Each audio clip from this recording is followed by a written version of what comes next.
Dun, dun, dun, dun, dun, dun, dun. Hello, Foxfires. Welcome in. Hello, Gigi. Hello, Sefim. Hello, Pepe. Hello, Blaze. Hello, Musking. Welcome in. I am here. Welcome. Today we are gonna keep working on our studying for our anime head figure drawing. I'm relearning how to draw, basically, is what it is. Trying to. And I picked up a course by Tusham or Ilsham. I don't know how to say their name properly. It's Korean. But I got it on Coloso. And yeah, I've been going through and slowly learning and trying to reteach myself how to draw better. So I was like, you know what?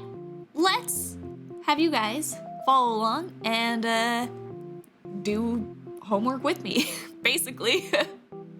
So yeah, our plan today is probably I'm gonna start with reviewing what we learned last time, and then we'll probably move to if anybody wants corrections or anything. I know Blaze, you brought up if I would critique anything, and I would be happy to if I'm able to, but again, I'm learning things too, so I don't know how much I could critique. But yes, I could try. And then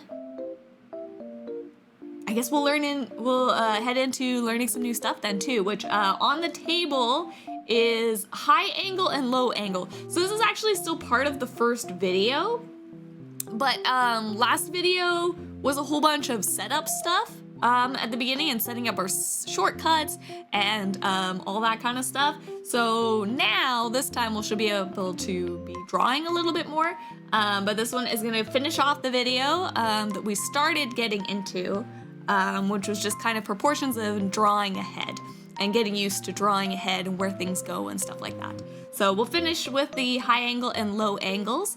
And then I think the next one is determining a character's impressions with proportions.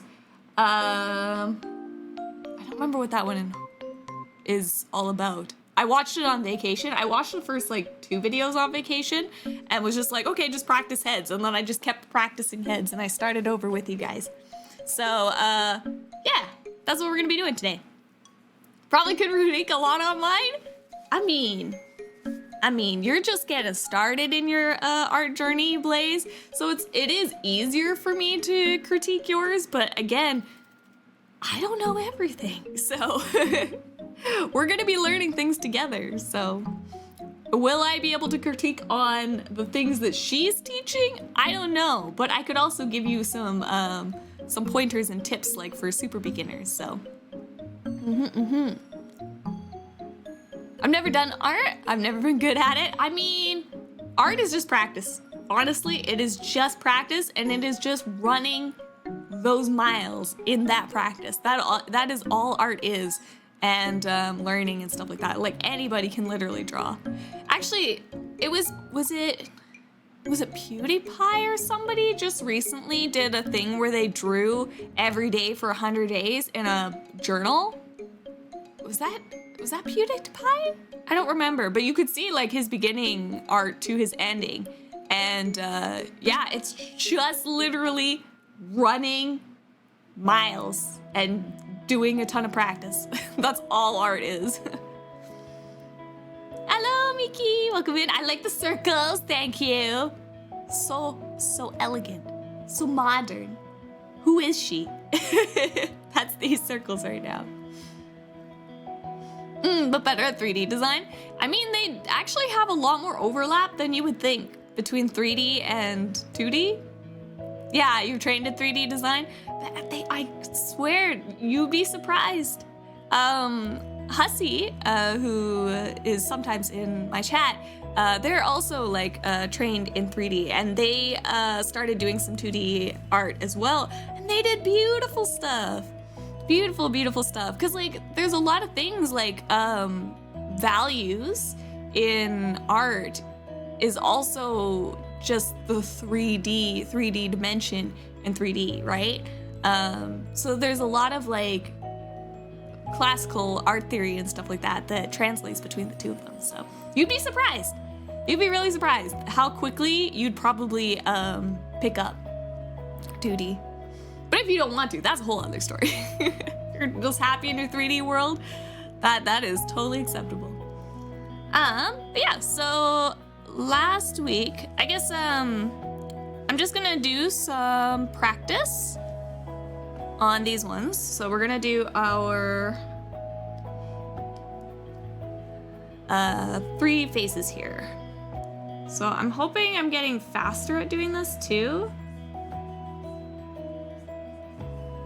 We mark our center line. I'm gonna give about 70% for the bottom of the chin. A little shorter. Somewhere around there. I'm also a little crooked. I'm still not used to my hotkeys yet. I'm still trying to remember to use them instead of clicking on the side.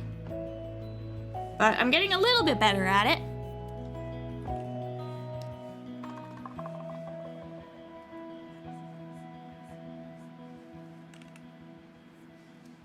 I'm also trying to be more purposeful in my lines and being less sketchy, because that's something that I fall back on, I feel like, a lot. That one was good. I always seem to do better when I'm drawing on this side, so I think that's something I should keep in mind, is this, just drawing it this way.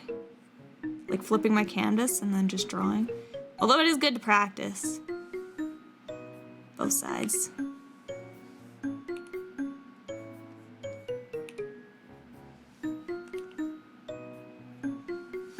Okay, so we got our frame down. And we'll do our hairline.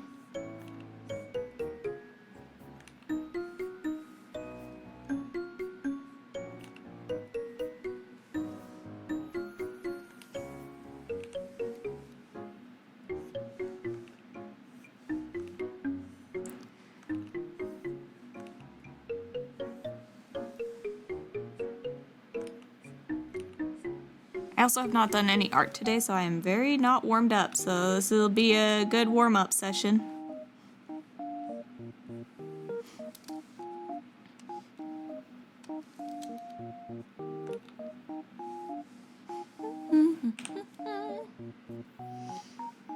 Not good with handwriting or drawing on paper. I can do mouse and keyboard, but not so much paper.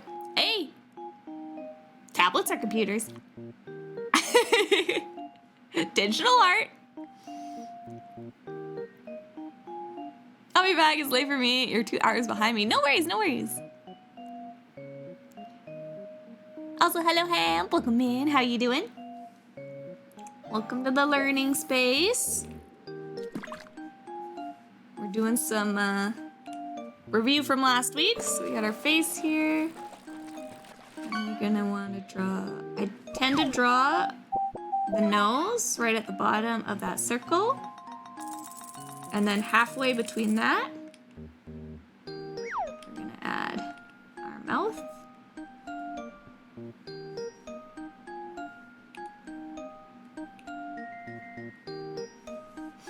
and then we're gonna have our eyes, our little almonds.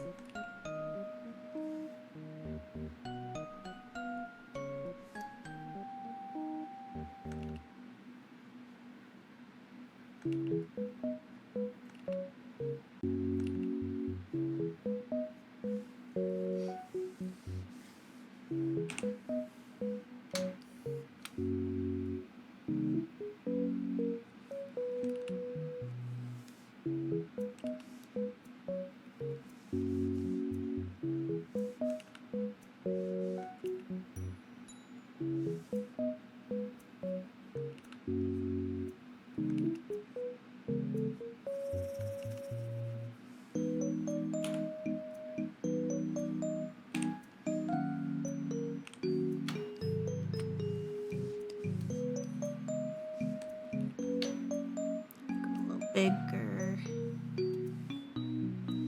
They're not very even, but that's okay. It's not super important on the practice right now. Just getting the rough idea. And eyebrows.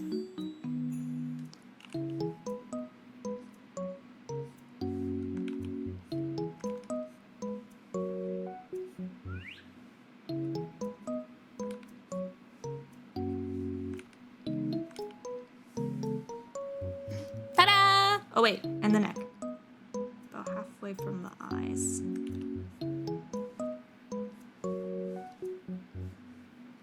Ta-da! Not bad, not bad. Okay, so we can erase our guides. Oops, erase the nose.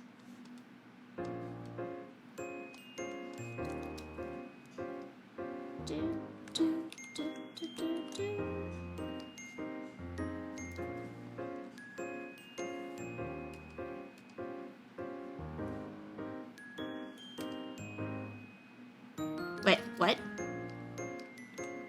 Where's the circle? Oh, these are the circles, I think.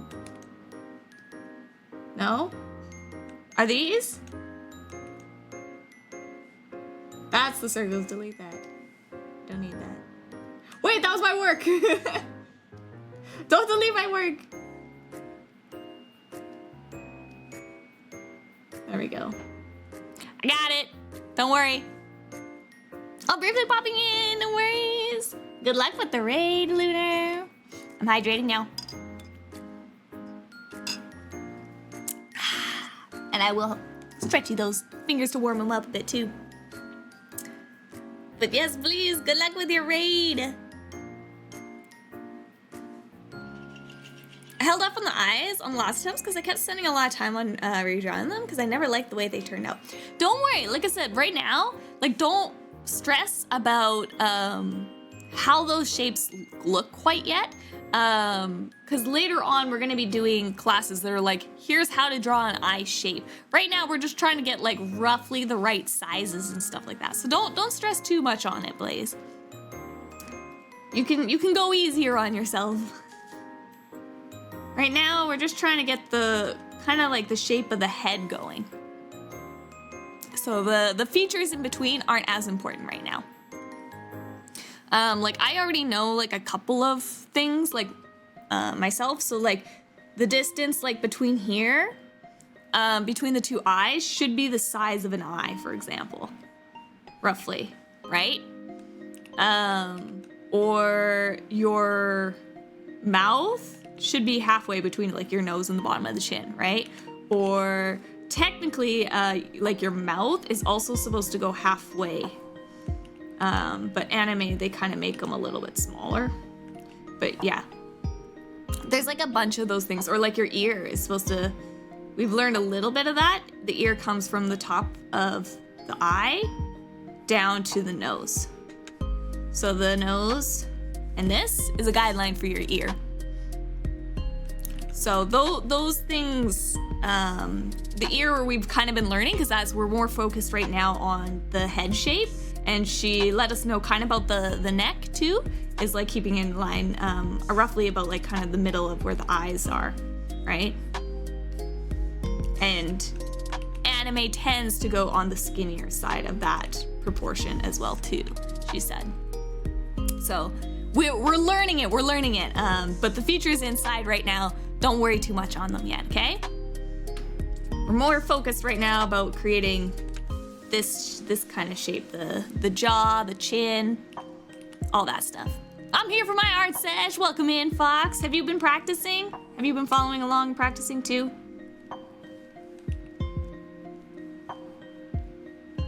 Or are you just doing your own thing?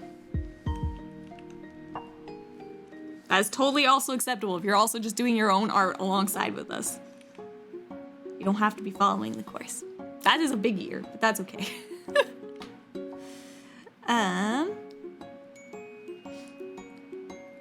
Okay, so there's our center.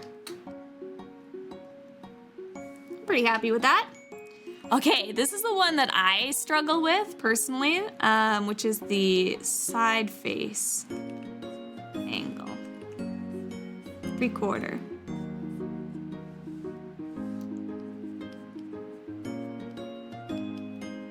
So 3/4 view. So we start with our line. And then mark our chin. We're there. Not daylight or stormy enough for my own art time. That's mood.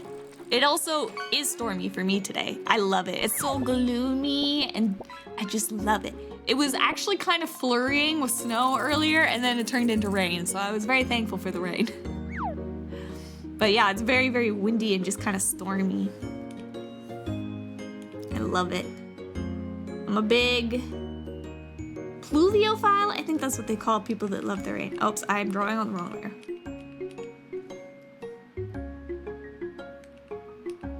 There we go. I drew the other ones on the wrong layer too, but that's okay. A storm photographer I need is a storm. I can't help you there.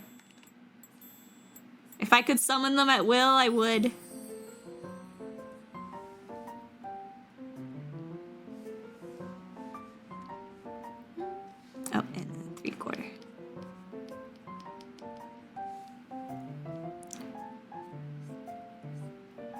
Okay, so we start by drawing the center line, and then she says our center line is not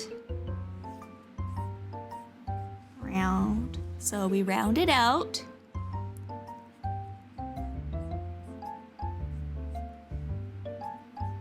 I think I need to draw more of this base block first too. So we're gonna see the side of the ear here somewhere.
So more like that, maybe?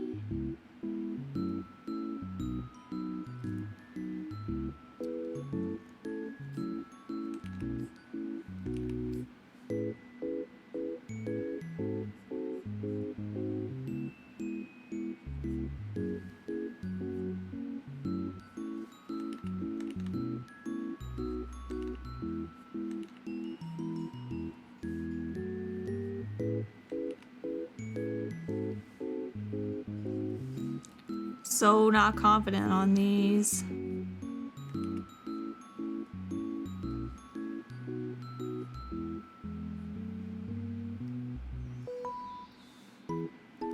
Okay, maybe it's not too bad. The straight heads, I can just like do like nothing. They're so easy for me. And then this one, I just struggle so much. That's part of learning.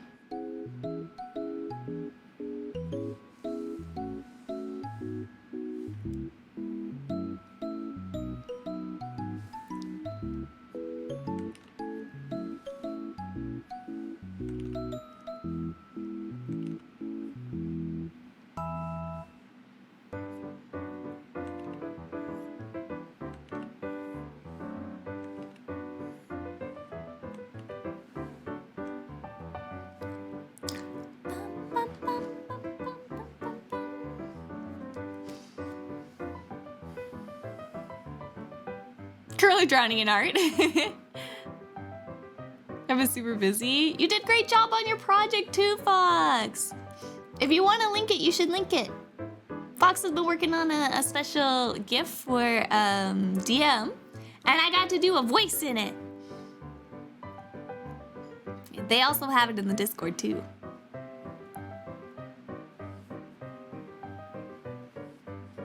Oh, TwitchCon Artist Alley signups went up live. Hype. Is that like, so is signups, is it a thing where only like a certain number of people can get in and stuff? Also, did you ever play Nintendo DS? There are some creative games there where you draw on the screen. Oh, it was basic, but somehow made the drawing's personality shine more. No, I never did. I mean, I had one, but I never played many games on it, so I've never actually tried those. Also, hello, Night. Welcome in. Made it in time for the art stream. You did. I'm just reviewing what we learned from last time.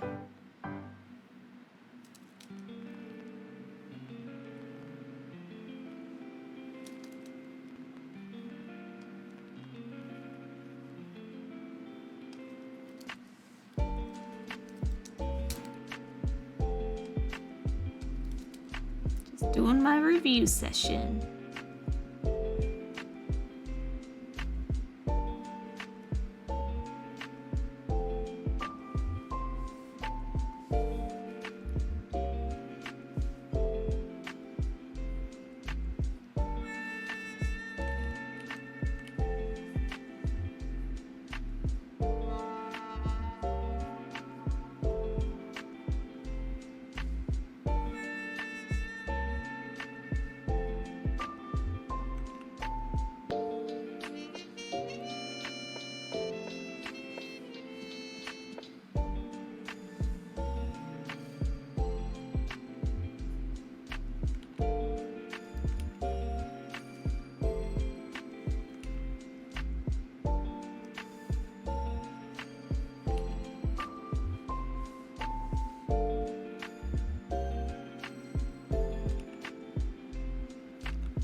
so wrong.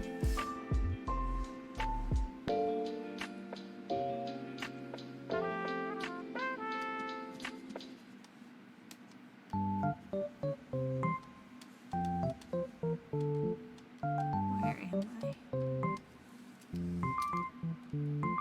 Where are my proportions? And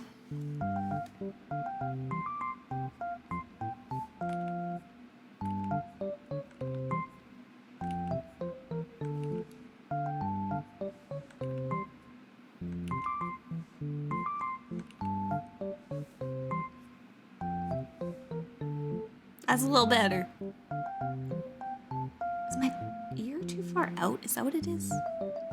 Does it need to come back?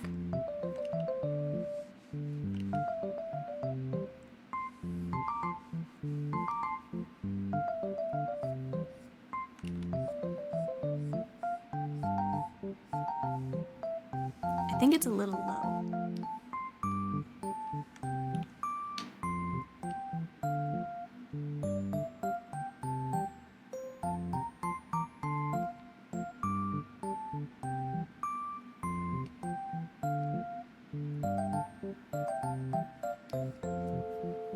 Think that's better?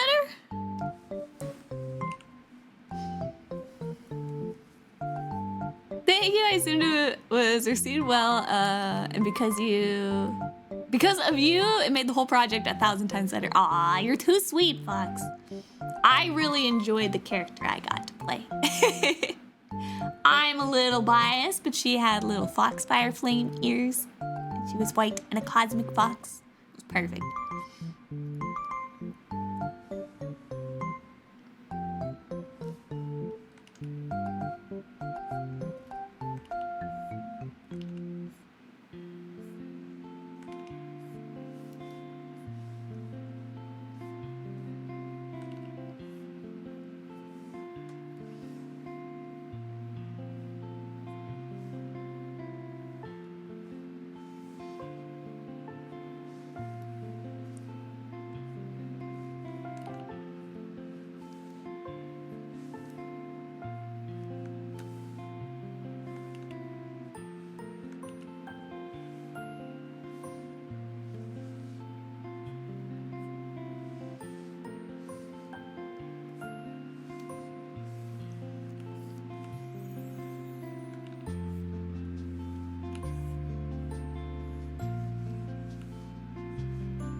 All right, there's a rough 3/4. Again, my personally weakest side for sure.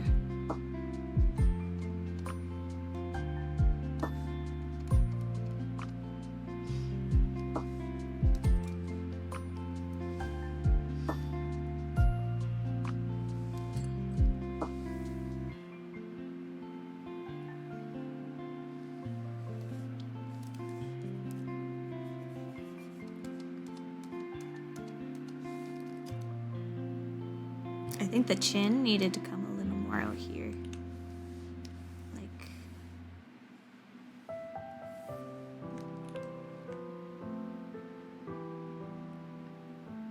oop, didn't grab the right layer. That's a little better.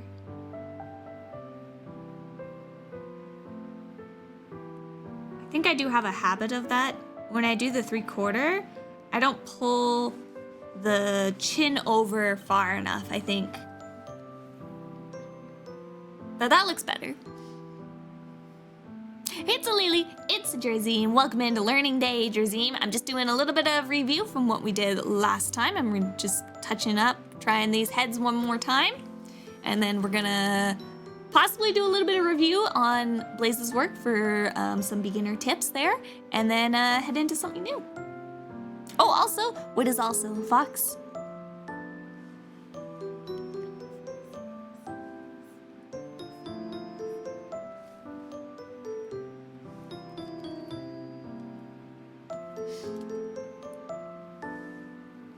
always have 1,000% respect for anyone who voice acts. I have no idea how to voice act, by the way.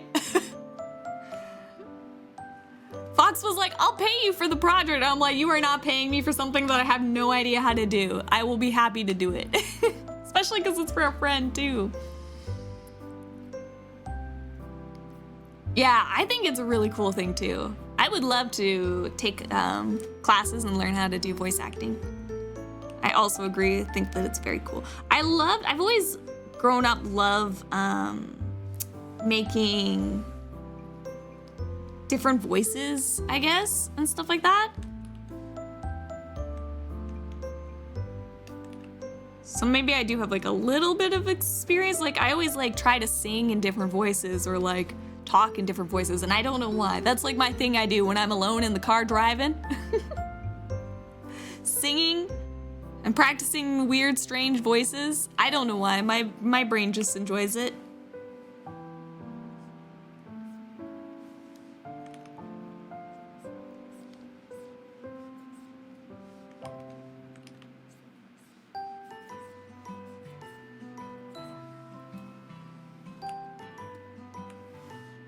I always have a habit of drawing my lines crooked.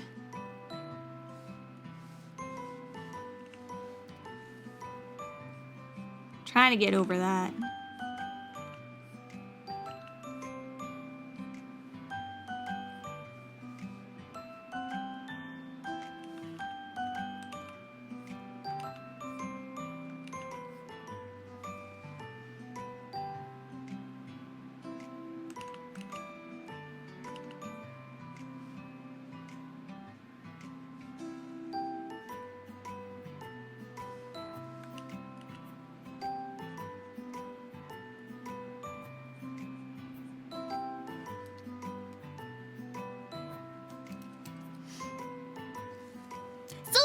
Hello, Sasuro. Welcome in.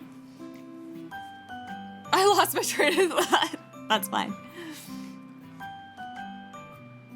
Oh, so I heard using different voices in D&D is good practice. Yeah, for sure. More role-playing, I guess, right?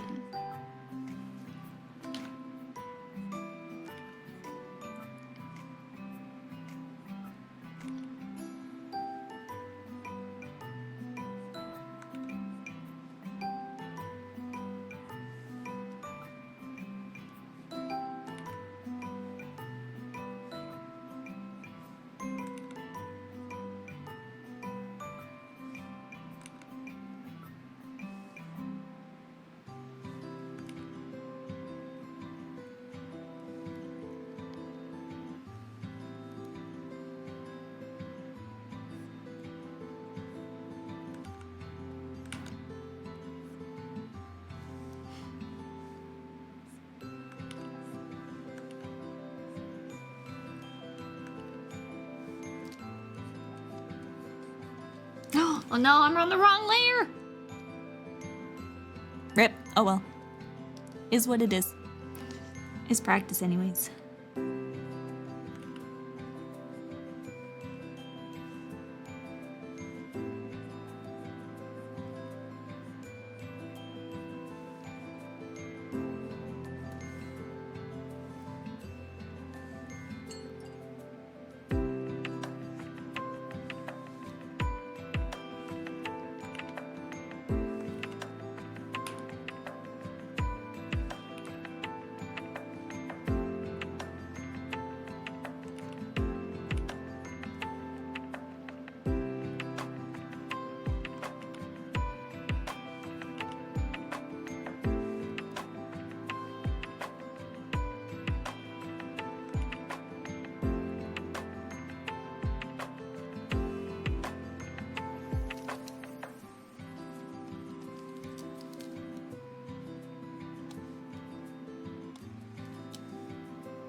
Also, don't feel bad about like making your own guidelines too.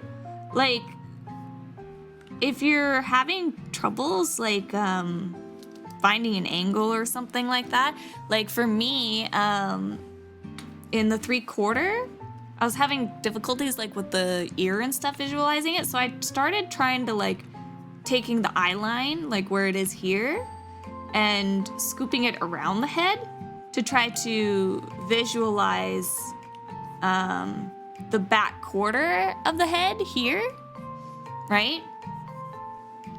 This T. A lot of times, like, I think they might talk about it later, but usually the circle gets cut off a little bit here. So I started drawing in this circle line here to try to help me visualize where the ear connects here for the jaw a little bit better. So that was just like a guideline that like I kind of gave to myself because I was like, oh, I'm having troubles finding this spot. Or like another one, I was having troubles finding kind of more the angle of the neck that she would have for the side view. And so then I kind of noticed that it followed almost this a little bit. And I started looking at kind of the distance. I drew the line from the circle down to the point here and kind of learned the distance between this a little bit as a guideline. And yeah, it just helped me out a lot too. So it's like, if there's like a certain thing that you're having troubles with, try coming up with a way that will help your brain remember it. And I mean, like, we do those things like with a lot of things too. Remember, like when you're little and you're trying to learn how to spell the word bed, and then you do the hand trick that everybody always talks about, where you make the shape of the bed with the B's and the D's and finding out which way the B and the D go. So art is the same way, is coming up with tricks and little things that will help you remember where lines and proportions go. So don't be afraid to come up with your own methods that help you too. You've never heard about the bed trick? There's a trick to write bed. If for like little kids, if you don't know which way your B's and D's go, right? Right? It makes a bed. It makes a bed. So here's your bed, and you have your little pillow here, and then here's your person resting their tired head on the bed of bed.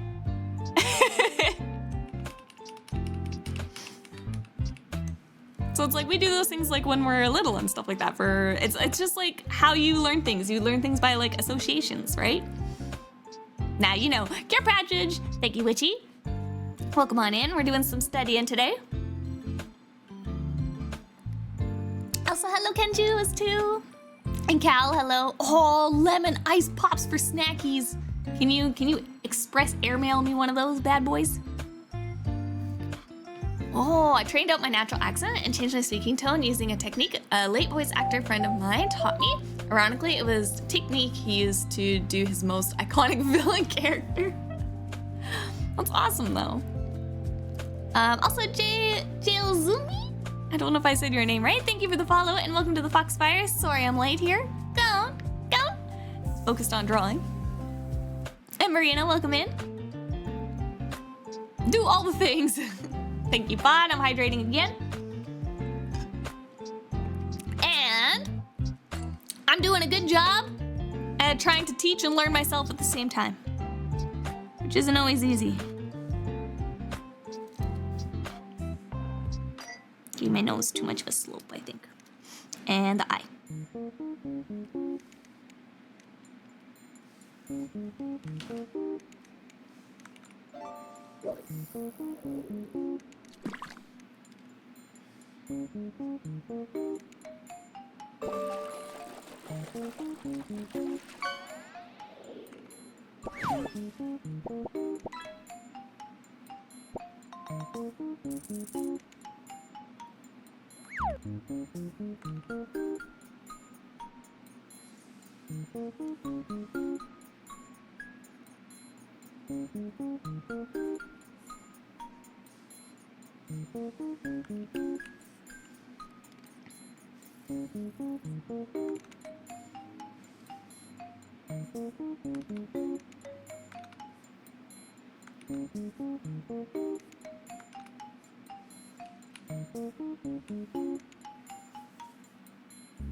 Ta-da! Oh, right, side. View.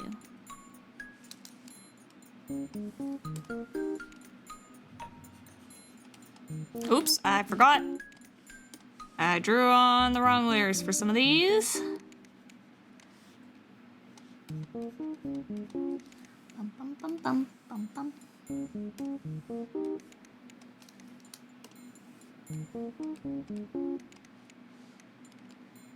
Oh, I also put it back there.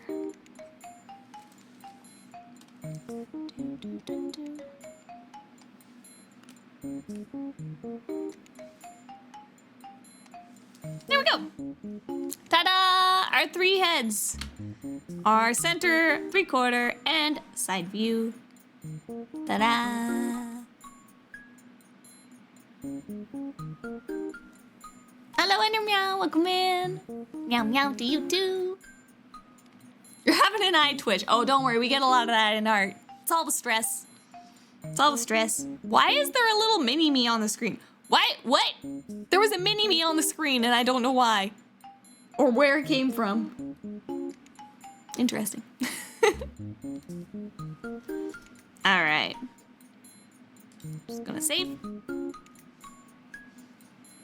We're gonna call this review.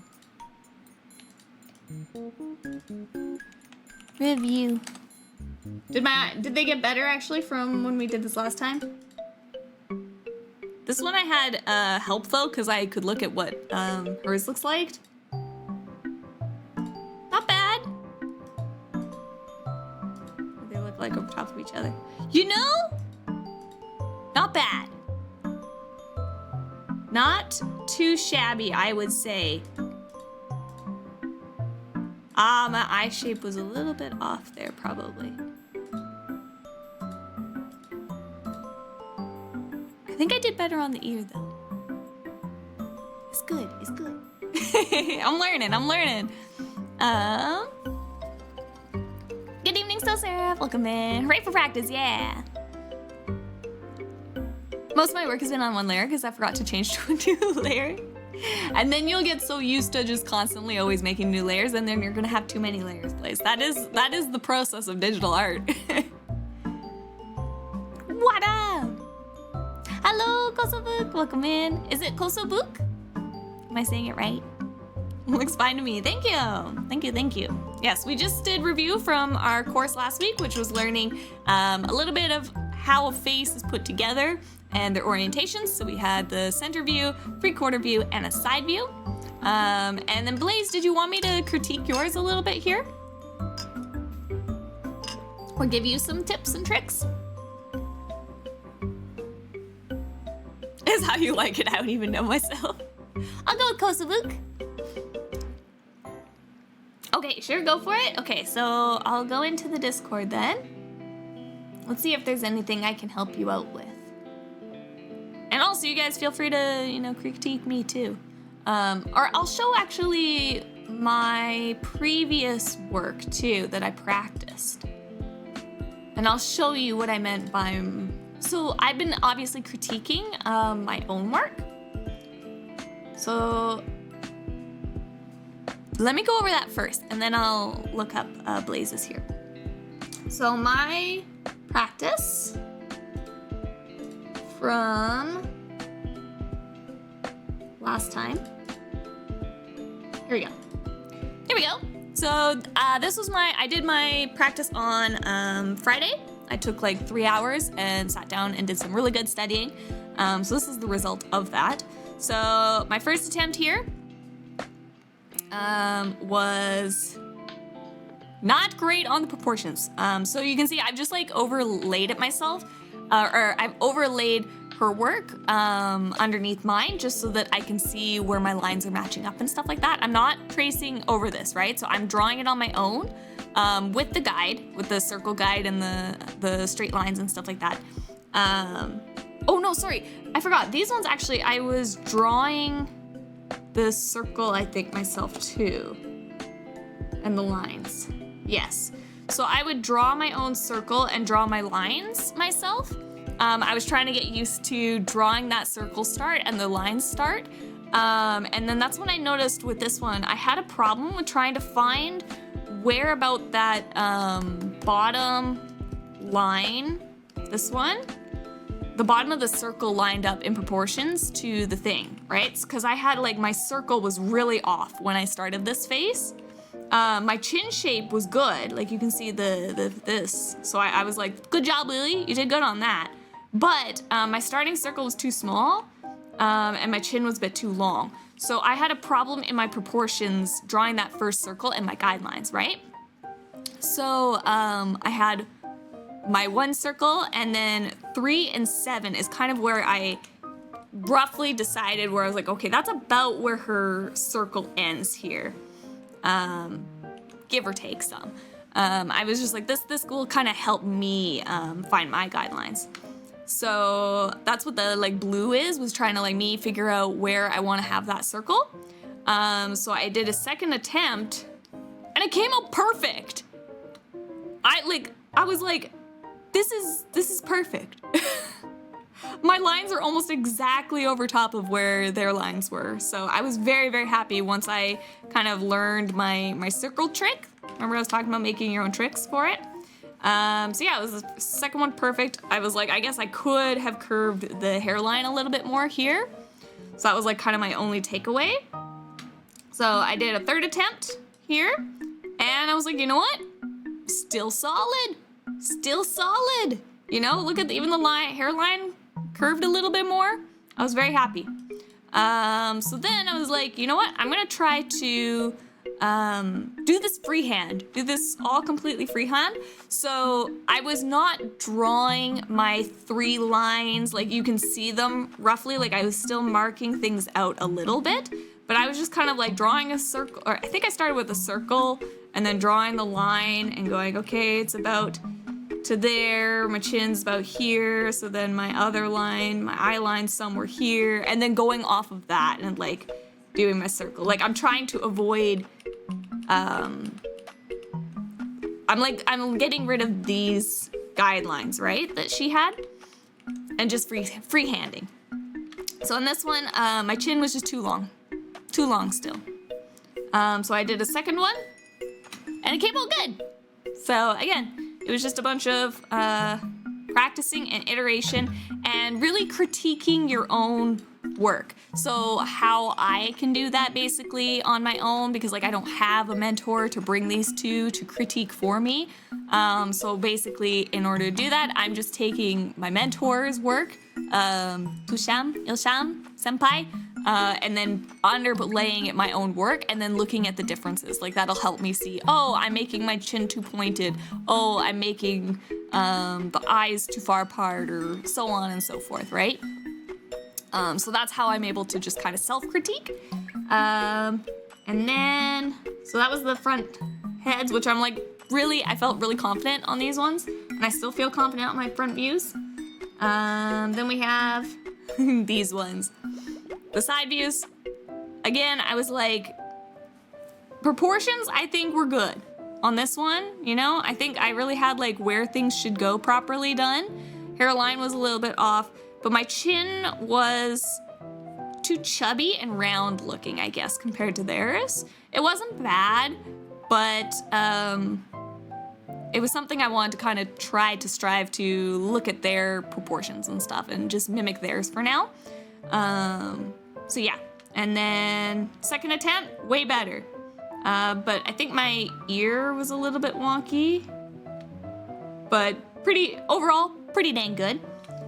So then I think I did a freehand, and my face proportions were really small and off, so it didn't go super well. And I was like, okay, I really need to, I think, study where things go a little bit more. And then that's where I was like, okay, try to drawing the hairline or the eye line back for me to find the ear position, right? That I was kind of talking about, and putting it, apparently it's not quite in the back quarter, but I was like, that might help me find kind of where the jawline should go and stuff like that for that 3/4. I've also noticed I have a habit, I think, of curving this front center line too far back. I think I need to be a little bit more straight and have the chin come out a little bit farther personally. So that's another like habit that I've noticed in my own art. So in order to improve, noticing your bad habits and stuff like that is how you're going to improve and get a little bit better each time in drawing. So this self-critiquing and re-looking at your artwork and stuff like with a empty head, even if you want to like, if you can't see it right away too, like looking at it like the next day and stuff like that can also help too. But yeah, so that was my 3/4. And I definitely was like, I need to practice these ones the most. I think I do need to do some more too. And it's like, you know, you don't want to do the ones that are hard because they're hard, but that is learning. You have to do it. Because I'm like the same one. I'm like, I don't want to do the 3/4 ones. I'm bad at those ones. You started drawing recently? No. I've been drawing pretty much my entire life, but I am kind of doing a starting over in a way. I just really want to improve my art, so I bought a course off of Coloso, which is like a art teaching program, I guess like a website. And I picked up a course by Tusham, is how I don't know how to say it in Korean. But it's a 50-chapter guide to anime style drawing and illustration, and they're running it as like a beginner course. So I'm like, okay, I'm basically starting fresh. And I was like, hey, if there's any beginners out there that want to go and follow along with me, you guys are more than welcome to join me. So I was like, I'll stream my homework. my learning process and my homework. And also, Coloso Book, thank you for the follow, and welcome to the Foxfires. Go! Don't make me do the hard things. I know, Blaze, it's real hard. Yeah, reinforcing the bases. Exactly. I feel like, I mean, like, you can always keep learning in art, and it's like, even if it's something like I'm good at, I'm someone who I'm like, I can start from the beginning and have somebody reteach me how to do something, because I'll still find some value in it, so. Oh, also a purse. Nyada for Natsume-san.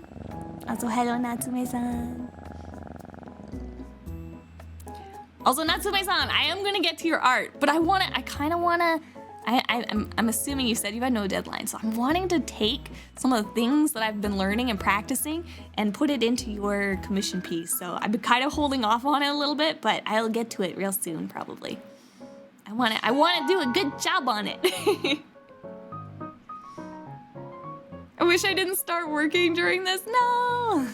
Getting ready for work. Wanted to say hi though. Hello, Oz. Welcome in. There is also, I'm gonna have VODs for all these classes and stuff too. So we will have a whole like series. There will be a playlist of the VODs for each one of these Tuesday practices. Thank you, Gigi. There it is. So if you did end up missing last week and you want to go check out what that class was all about, you can see it there. And yeah, you can also follow along and learn from the VODs. So that's why I take your time. Aw, you're so sweet. I'm really excited to draw the character too that you have for that commission. I love them a lot. Aww. So sweet, Natsume-san! I made hearts. You couldn't see them, but they were there. Mushy hearts were there. Alright, so yeah, this was my side angle view. So for me, I noticed that I had a habit of making the eyes always a little bit too wide. So trying to keep that in mind. I needed a wider hairline, and I noticed they're a little bit more sloped back. My jawline was a little bit lower too. I think that was it. And then for this one, I did my circle too wide to start. You can see where it really came off here. But I think otherwise, everything was pretty solid. If my circle was just a little bit lower or skinnier, would have been fine. And then on the third attempt. Oh, this is the one where I went really wrong. My neck was very, very off for the proportion-wise. So that's kind of when I was like, okay, how can I remember how this neck goes? So I kind of did this little V thing to try to remember. So I was like, oh, okay, I gotta come pretty much all the way to that area to make where the neck goes. Oh, but every time I had a very good ear placement and I was very happy and I was like, oh, I like this ear. It's almost like perfect. The look and shape wise. Yeah, and then this one, it was just like, oh, I could have the nose bridge a little bit higher, but everything else was pretty good, so pretty solid, I would say. So I was like, yeah, these ones are not too bad for me either. They're all a little bit unique, but I think with some more practice and stuff, they'll slowly start settling into a groove. So yeah, that was my critique practice from Friday. And then Blaze. All right, let me open Blaze's. So number 3 was your most happy one, right? So I'm gonna go with that one, number 3.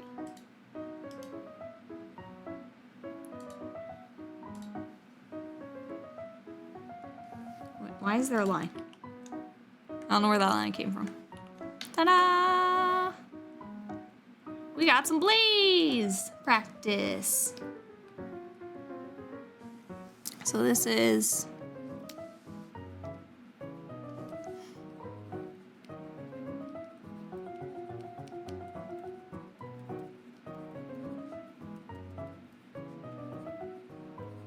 Blaze Leader 87. What music is this? Here, I'll send the link for it. It is O'Neill. And they always have amazing ones. Beautiful. Beautiful, beautiful. All right. So first thing, I'm happy you got your tablet to work. So now you can feel like the lines. You actually have a dynamic pen yet now. Yay, that's huge. Wonder if I should get into drawing. Maybe I'll hang around and check out your lessons. Yeah, please do give some thought into it. It's gonna be probably a very long series. But I hope you find it useful. Learn Art playlist. Thank you, Gigi. Critique. Okay. So yeah, you got your lines, which I think is amazing. I guess like for beginners, one thing is going to be trying to elongate your lines. I'm also guilty of this. Remember how I was talking about I was going to try to make more deliberate lines and stuff like that? I noticed how all of your little sketching is very short, like this kind of, right? You're very segmented almost, right? So I would say try to really loosen up. Don't be afraid also to use your whole arm while you're drawing too, Blaze. So instead of just like drawing with your fingers, when you draw with your fingers, your lines will be very short. But if you try drawing a little bit more with like your wrist and your arm a little bit more, you'll start getting more longer lines. So you could try that. That's just like a beginner. Everybody goes through that when they're like first learning and sketching and stuff like that. And it can be hard to get used to that too. So a lot of people, what they'll do for beginner practices for that is literally drawing lines. Literally, it's so boring, but just trying to draw straight lines and getting used to that and how the pen feels and stuff like that, huge help. So that could also be another little side project, side practice for you, since you're pretty early on into your art journey here. And then I would say for these guys, your front angle's looking pretty good as far as I'm concerned. You don't have the eyes in there, but again, right now, totally fine. We're just really focusing on that head portion. So yeah, I think once you like straighten up these lines, right? And you become more confident in them, you're really right there. You're not far at all. not far at all. So very, very good there. Maybe the hairline could come down, drop down just a little bit.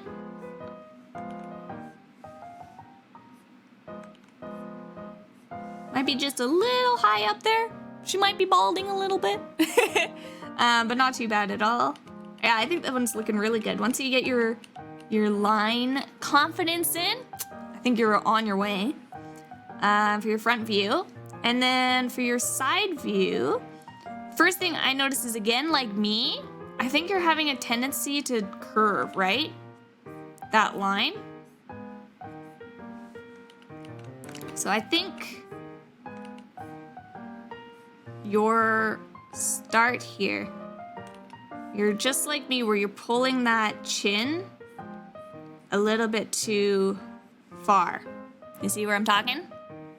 So remember, try to get that initial starting line really straight and don't curve this back too far. You're gonna wanna end it at this point, right?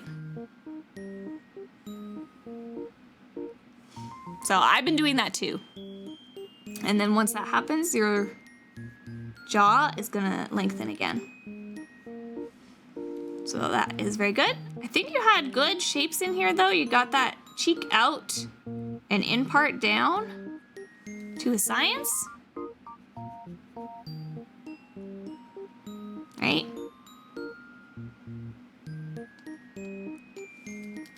So that, see how that helped quite a bit already? And then for your nose, I've noticed the noses are down at the bottom of the circle. I noticed your noses are always a little bit too high, Blaze. So your nose is gonna be right at this bottom of this circle area. So it kind of swoops down and then comes out past this circle and then comes in. And has the lips and stuff like that, because your lips are going to be halfway, so they're going to be about there, right?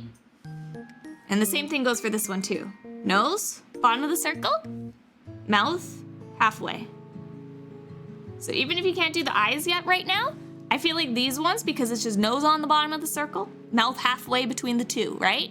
That'll be an easy one for you to start adding in. So even if you're not worried, don't worry about the eyes right now, because eyes can get complicated and scary. Try to get the nose and the mouth in the right place right now. That's a good start for you. And then yeah, again, eye struggle, same thing with the ear. So I think your ear is probably about the same as mine right now. And then side view. So for this one, you remembered, I can see, you remembered the line here coming down off. So you had your guide here, right? Where this came down originally. Your chin needed to be just a little bit lower. See where we have all these other chins at that 70% range, right? So your chin just needed to come down a bit more. Don't forget, so like these should be all lining up, right? So you could have came down a little bit in this one, up maybe in that one, but so the chin needed to drop down. You had your starting line correct here. But I think you forgot the pie wedge part. So the face comes down. You had the nose start here, which is good. And you want to come all the way out for the nose, right? But I think you forgot this guideline step here, where you want to draw that pie wedge back to the bottom of the chin, right? So you got the kind of ski slope for the nose going on. And then you come back, draw out the first lip, second lip, and in. Yep, forgot that. There you go. So don't forget that, because like right now your face was very flat. Faces do tend to have like just a slight angle back, and your nose is gonna be the highest point of the face, right? Then next is obviously the top lip, and then bottom lip and chin. And so it will just follow that slope. So that was all you just forgot for that point. And then otherwise, yeah, your ears in the middle. You're looking pretty solid. Same thing with the neck. Right now, see how this neck is kind of leaning forward? So I did this thing where I drew the line down, right? And I just came off of that circle and made a angle like this. And this kind of helped me. Oh, whoops, I drew to your chin. Should actually be like this.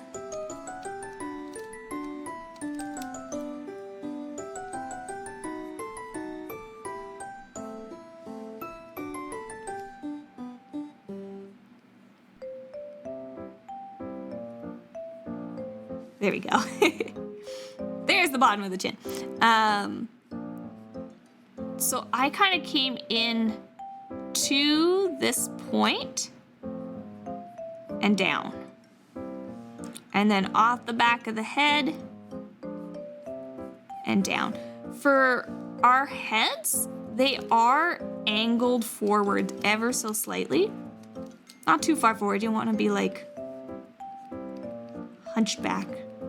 But the heads don't go straight down. They do lean forward a little bit and are at a little tiny bit of an angle. So that was kind of like what I used as my guideline to try to help get this chin and neck angle in.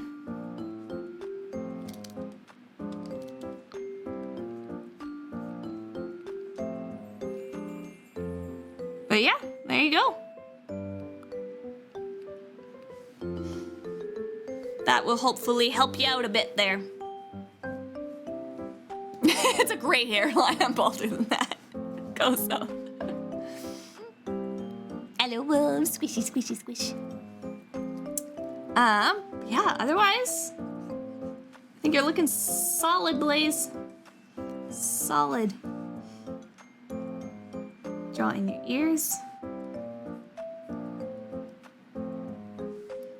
One's a little smaller than the other, but that's okay. I think you're doing A-okay right there.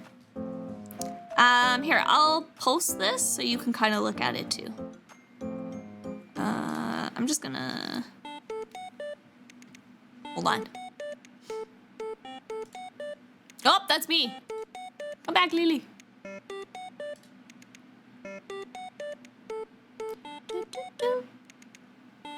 There we go. I just had to open my start menu to get Coloso open. And I didn't know if my start menu was gonna have anything sensitive on it. There we go.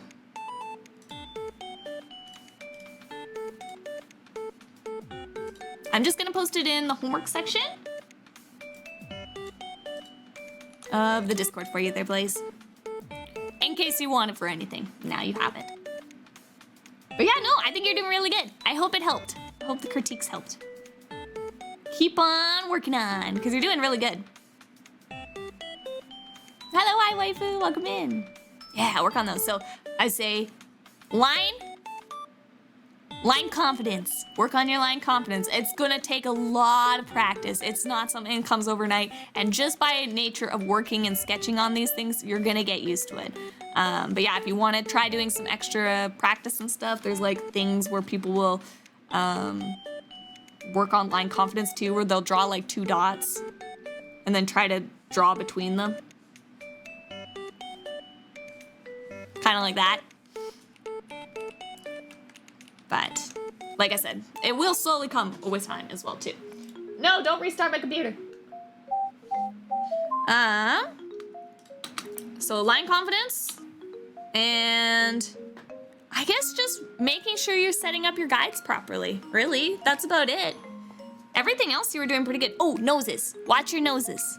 Noses kind of are more to the bottom of that circle. Your noses have been a little bit high. A little bit on the high side for the proportions, but you're doing good. And then, yeah, don't forget that little pie wedge. Pie wedge on the side profile. We're gonna call it the pie wedge. Cool. So, now, should we get on to doing some actual learning? Actually, oh, a tab brief just happened. Of course it did. So, I'm gonna hydrate. as my throat gets tired from talking, we are going to go through and learn our high and low angles. Is kind of the next thing Tusham teaches here, Ilsham. So, we're gonna call this one our high angle. And this one our low angle. And then I guess, yeah, so for beginners, if you don't know what high angle and low angles mean, it's the angle of the camera. So for high angle, if we have our person here, right?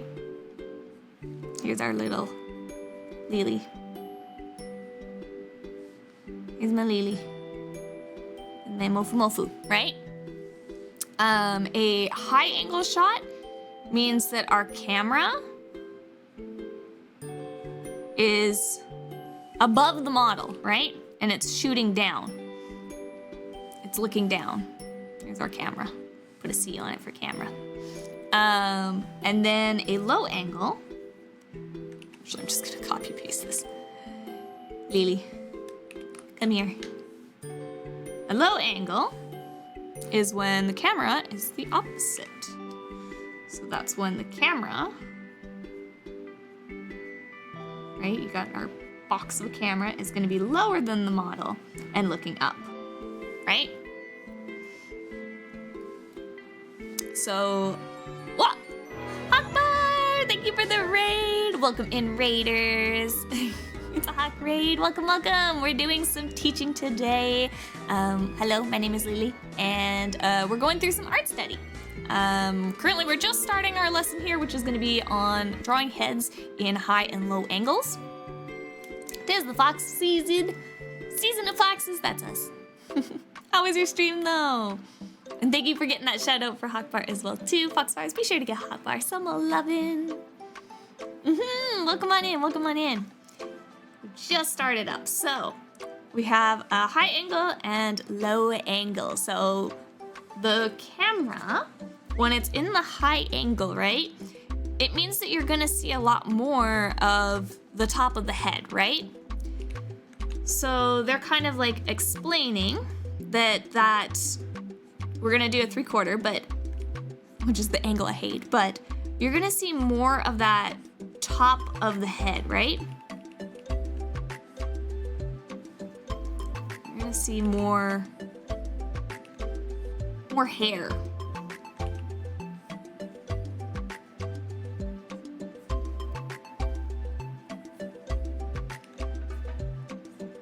So you're still gonna have the face that comes down, bottom of your chin, and that hairline. And then you're also gonna have, sorry, my habit of always leaning it too far forward. So your beginner, not beginner, your starting line is going to be lower, right? Because you're going to have the top of the head or the hair showing here, right? And then your hairlines and everything will be at a slight angle. So that's going to be the top of our hairline, right? And then we'll have the eye is no longer going to be straight, right? It's also going to be at an angle. Something like that.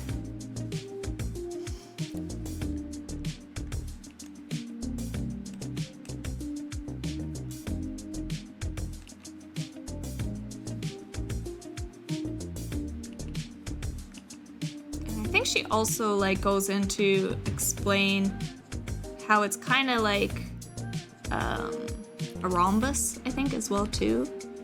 You could try to like visualize more of how you see a square or like a piece of paper.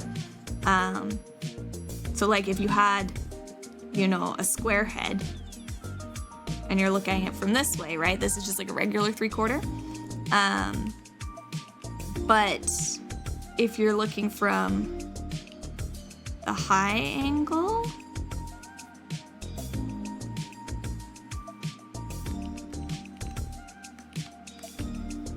high angle, you're gonna see a lot more of that top of the box, right? And it's going to be angling that face down. So you have like your faces here, right? And this is the top of the head and your ear. Like that. So you could try to think of how you would visualize and see a box where you're doing more of those high and low angles. And then for a face, it's just more curved, right? Because our faces are not boxes, but the box will help you visualize those angles and lines a little bit easier, especially when you're first starting.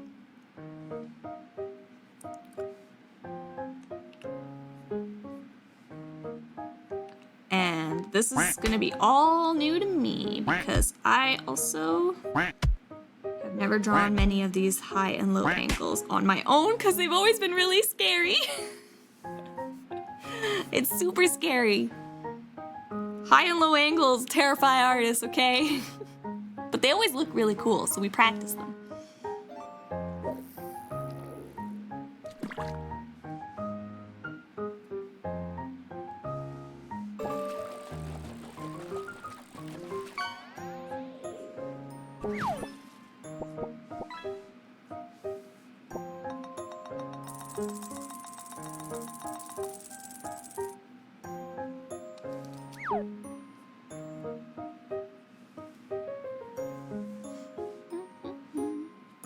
I know they also said be careful of your hairline being too short when you do the high angle and you making your character bald.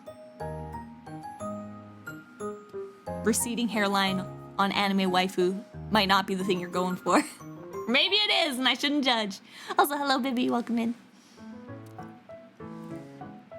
Oh, I'm glad you had a good time also, Hakbar. Thank you so much again. And if you have to go and take care of yourself, please do. Sorry, I'm in the middle of teaching too, so I'm a little bit distracted compared to usual.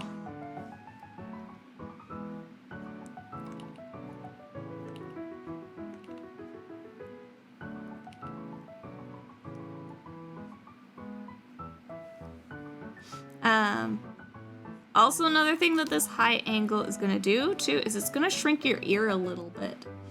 Cause yeah, like if you look at, think of the box. So she always keeps that bottom of the ear almost like just tied to the bottom of the circle.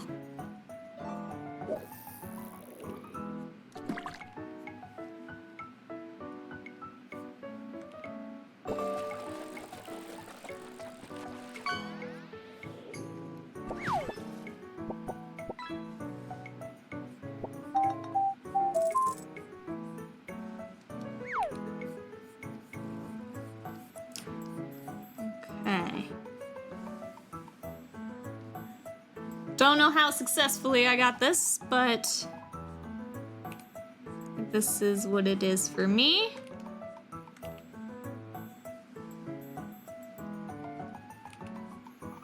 This is my attempt at following along.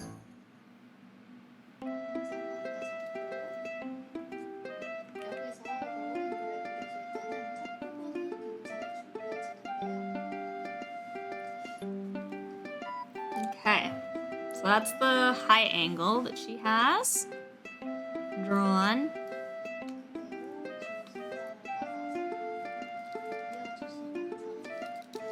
And then for the low angle,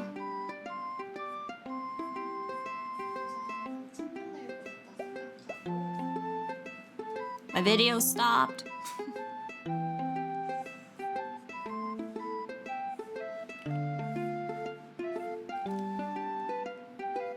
It's a very common thing that happens with Coloso and it drives me nuts.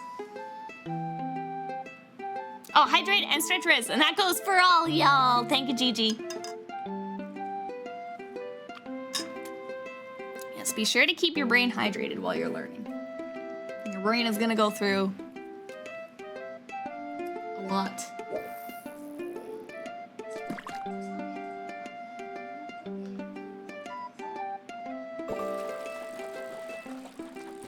I forgot water. Go get it now, Blaze. Go get water. Well, I reset this video. Also, Azareth, thank you for the follow for the subby for 2 months. So welcome to the Demon Army. Congratulations on your little soba. Thanks for being an inspiration when it comes to drawing. Your insight on a lot of stuff is very helpful. Oh, Azareth, that means so much. That really does. Oh, I'm so happy that it helps you out. That is so sweet. I hope I can help you and we can be partners in our art journeys together. Oh, and my pen fell. Classic. I don't know where my bottle is. Go get a cup. All right, I think my computer has righted itself now. All right. So, low angle. So let's draw our box too. Try to help us visualize.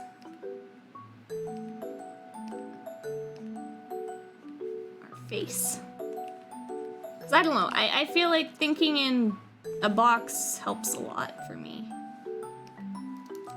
I don't know if it'll help for everyone, but helps me.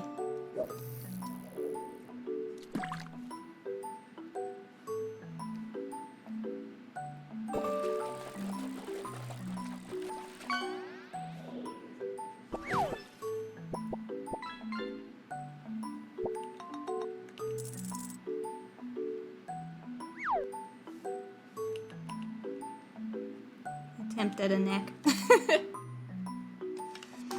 There's our box head. Oh, it's behind the... There we go. I drew a box head. My attempt at a low angle box.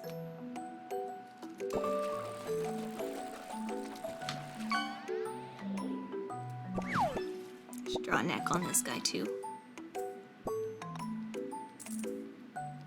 There we go. Also, Natsume-san, thank you also for the subby for 23 months. Welcome to the Demon Army to you too.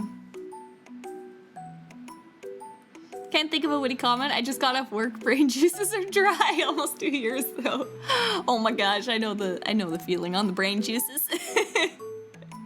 But thank you so much, Natsume-san. I appreciate it.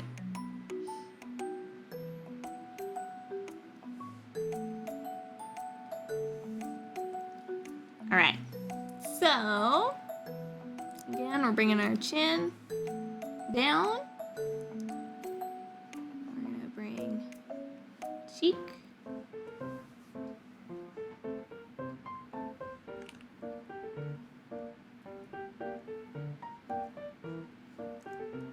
So we're still starting out kind of roughly the same way.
The big thing, the kind of changes that I've noticed in making it look like a high or low angle, right, is really the eye line.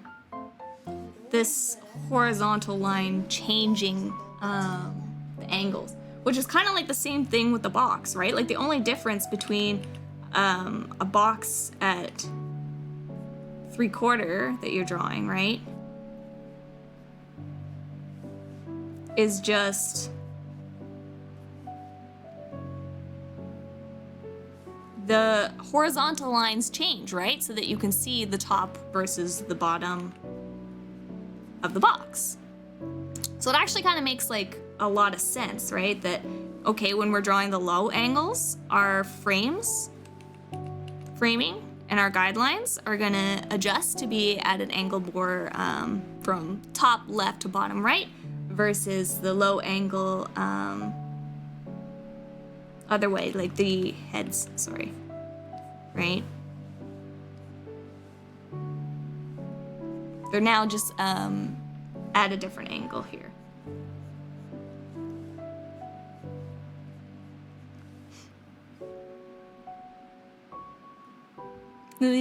Comfy Lily streams to make the late night hours go by rather quickly. I'm glad they help. Especially, I feel like learning also makes the hours go really quickly too. Like time will just fly by for me as well too with this.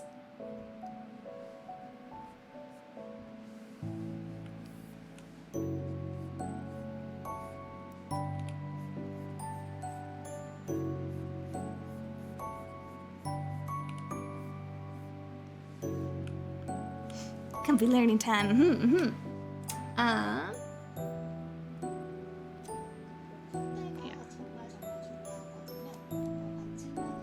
Trying to keep in mind their tip about when it's skin overlapping skin, they draw the lines thinner or even have a break in it. Trying to remember that.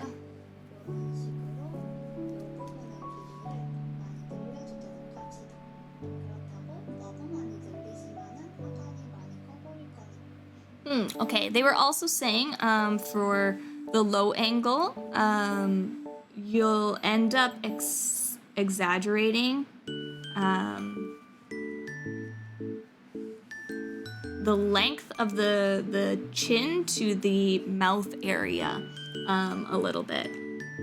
And so, and like the mouth is gonna be curved up a little bit too. Like this.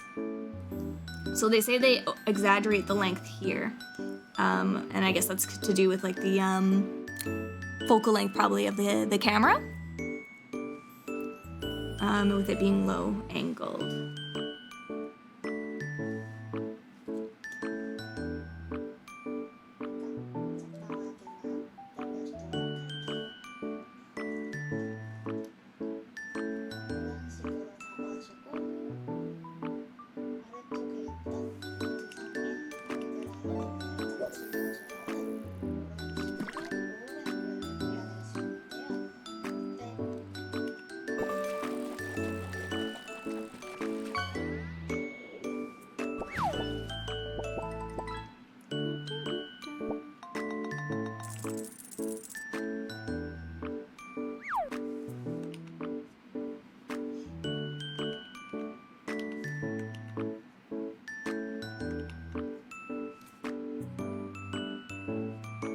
Also with the low angle, I know this from like a different teaching, but your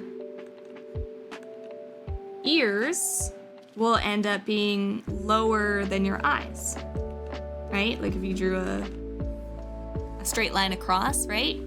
Our ears are gonna be lower for the like low angle, and for the high angle, they'll actually be higher.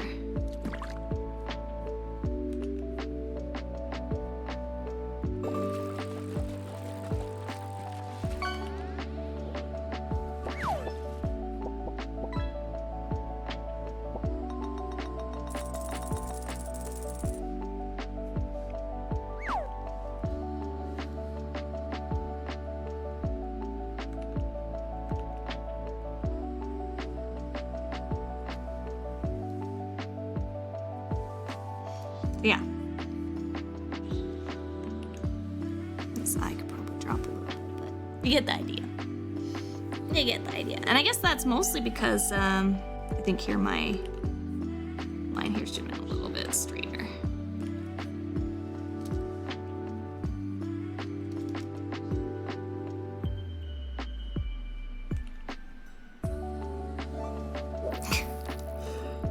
Awful eyes aside. Awful eyes aside. Off to work. Hope you have a good stream and a good night. Become the bestest box artist there is. I will try, Oz. Thank you very much. Also, have a good day at work. Hopefully it's not too stressful for you.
So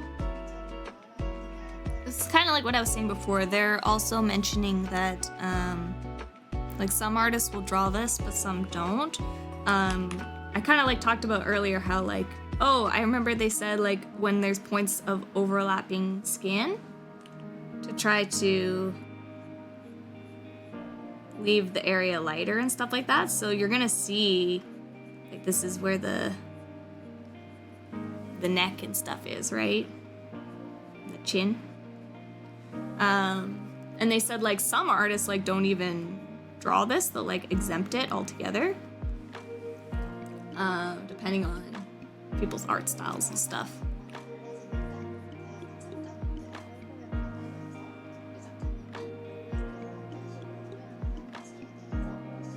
So they were kind of like saying like, you can draw how you want to draw it. And then art is just like a combination of your own tastes. So whatever you like or think looks better. I agree with that. Very much so.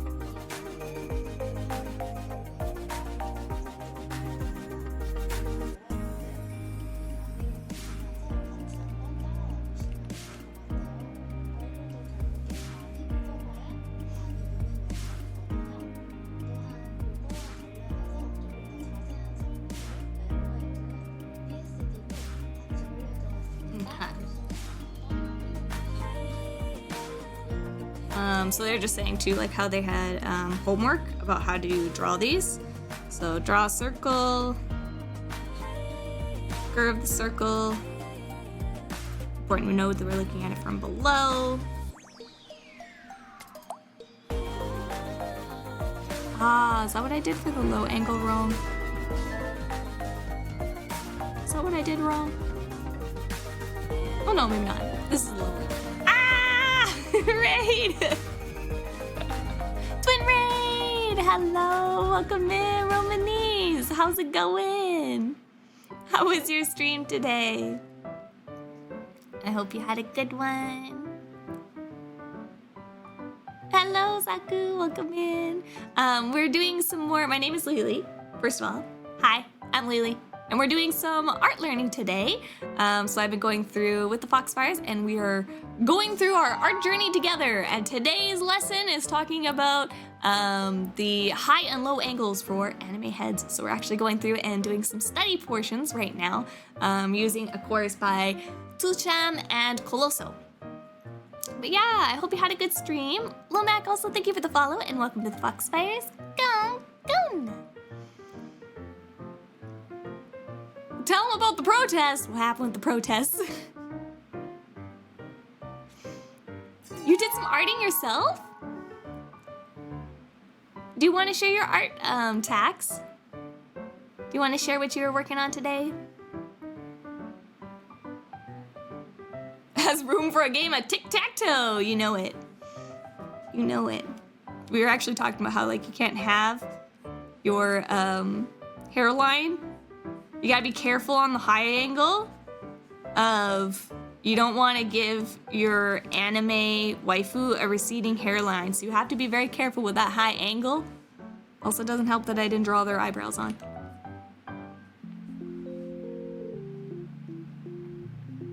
But also, tic-tac-toe.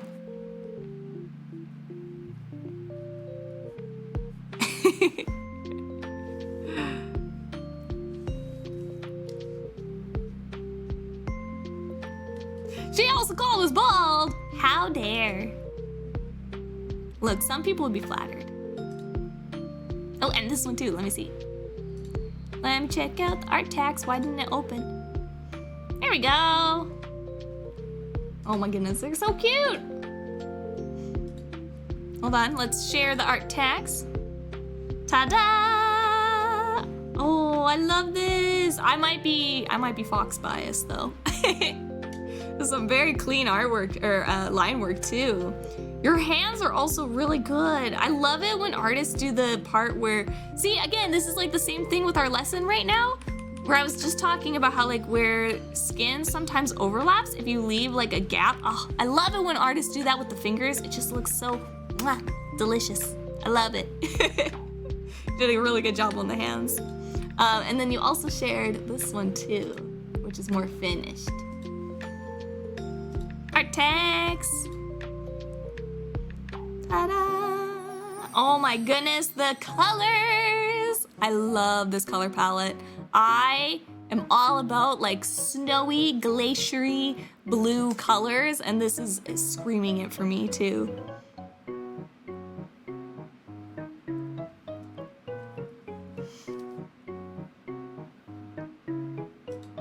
Oh, her name is Tundra. It is beautiful. Beautiful, beautiful. I also love all the markings on their skin too. Really pretty. You did a wonderful job, Romanis. This is at Romanis on Twitch. So be sure to give them some love and a follow if you like their art. Oh, they're siblings. Perfect. I can't wait to see the other one done then. Of course, of course. Also in Intoxicon, I don't know if I said that right, but thank you for the follow and welcome to the Foxfires. Go! Well, thank you very, very much for sharing your art tags again. And for trusting me with your community and the raid. If you have to go and rest up after your stream, please do. But yeah, we're just gonna be continuing on and doing a little bit of learning here, so. Yeah, thank you for coming in. And yeah, if anybody's interested in drawing and learning how to draw, we're gonna be doing these courses every Tuesday. So we're just in our second session right now, which is still learning the basics of heads. Get rid of the tic-tac-toe. We don't need that in our lesson.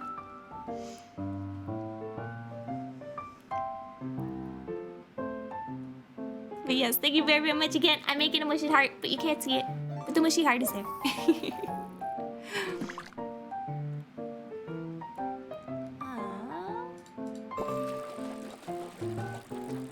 Okay. So, where did we leave off here? Oh yeah, I was just looking at. So they just said like are these courses for practicing and stuff like that. Their homework, so I will use those to practice my high and low angles later this week. All right, what do they else have to? What else do they have to say here? Oh gosh, they're drawing a circle on a blank canvas. That scares me. Okay, I can follow along.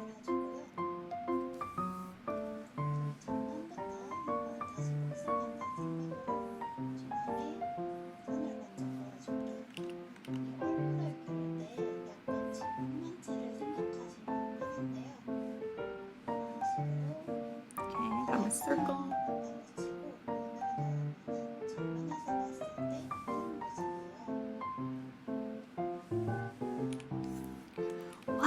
Why does it always do this to me? Coloso, please. It's like, cannot connect to the server. How come my other friends that bought Coloso courses never had this problem with the courses? They constantly have, it's like unstable internet connection notification, and then I have to restart everything. I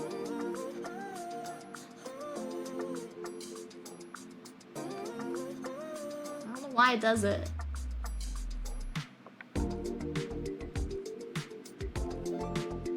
Yeah, I have it on my laptop now, which is nicer. It's bigger than my phone, so I can actually read it.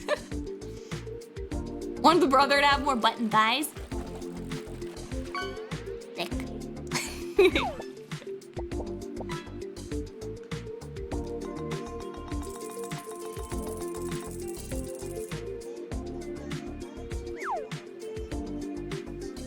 Oh yeah, so they're just explaining the head thing, I think, that I was kind of talking about earlier.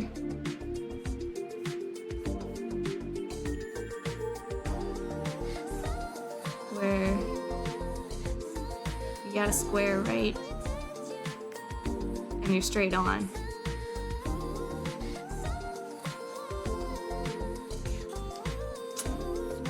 Well, my lesson, not behaving. I had to restart it again. Flatter than a washboard.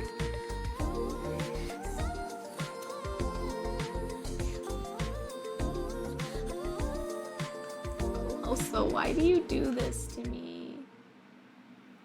I just want to learn.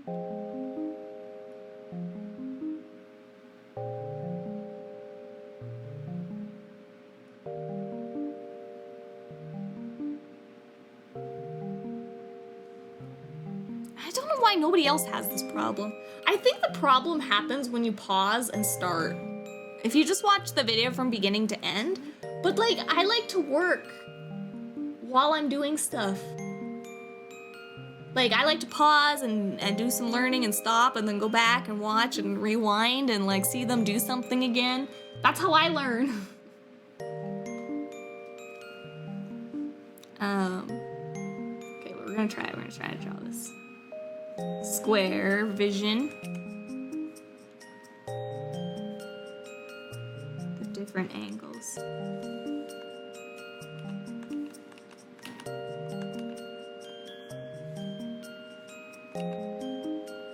So the top for a square, I'm just trying to like visualize it, right? So this line is going to be a little bit closer. So if we're doing the low angle,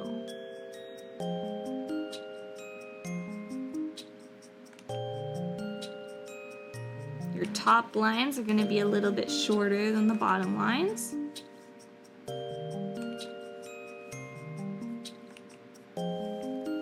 Like this.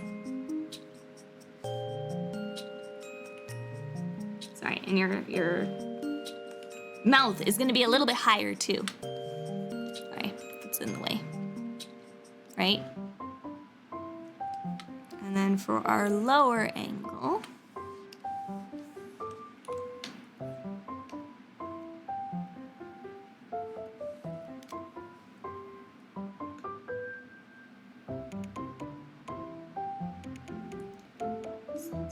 are you gonna play? Okay, it's playing. I'm just gonna let it run while I do my own thing.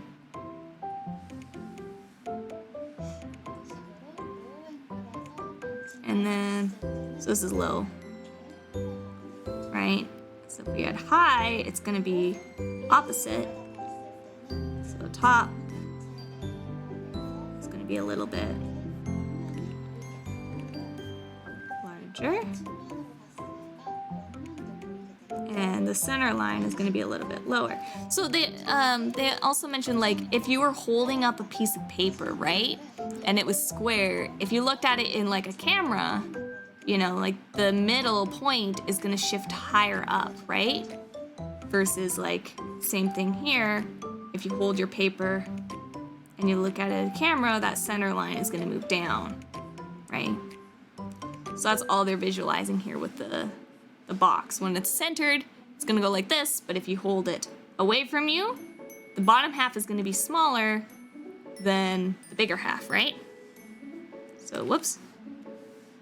This section is gonna be larger than this section, right? So if you just like try to visualize it as a square, and then the same thing goes for bigger section. It's going to be on top now versus the lower section. It's being on the smaller side, right? So low angle, more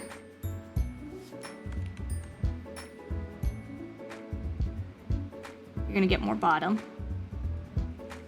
More bottom versus the high angle, you're gonna get more top.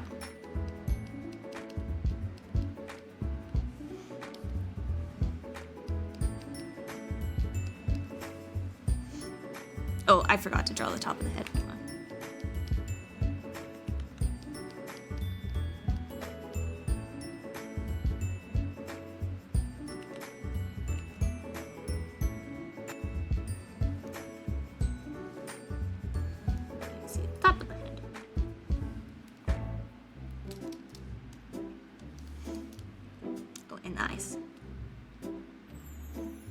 And your mouth is going to be closer to the jaw too,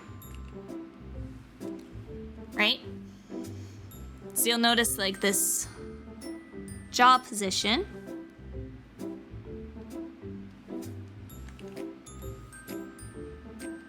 or this distance changes, right, as well.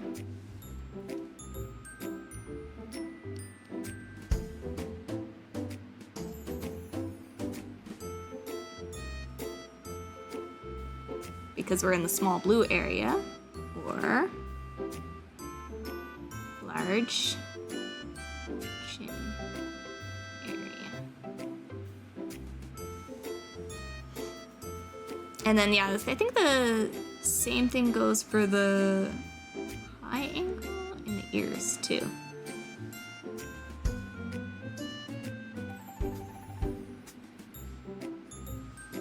I think. Am I crazy? I don't remember now. Is that more right?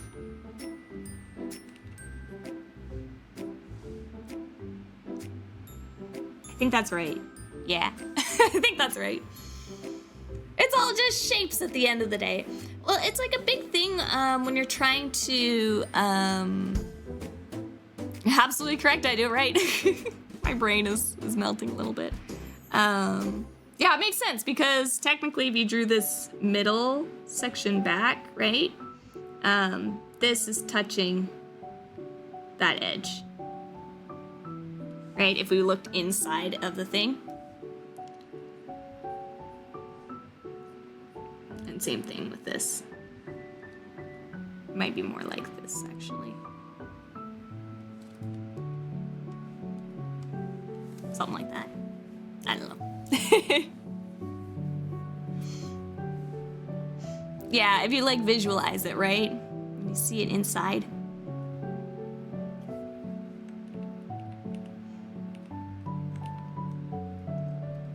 Oh, I remember what I was gonna ask earlier. Would you remember, Fox? Also, I'm glad you like the music. It's very calming. Good for learning. Piano music always hits the spot. Oh, and then, sorry, I also forgot to show this. Like, this is even.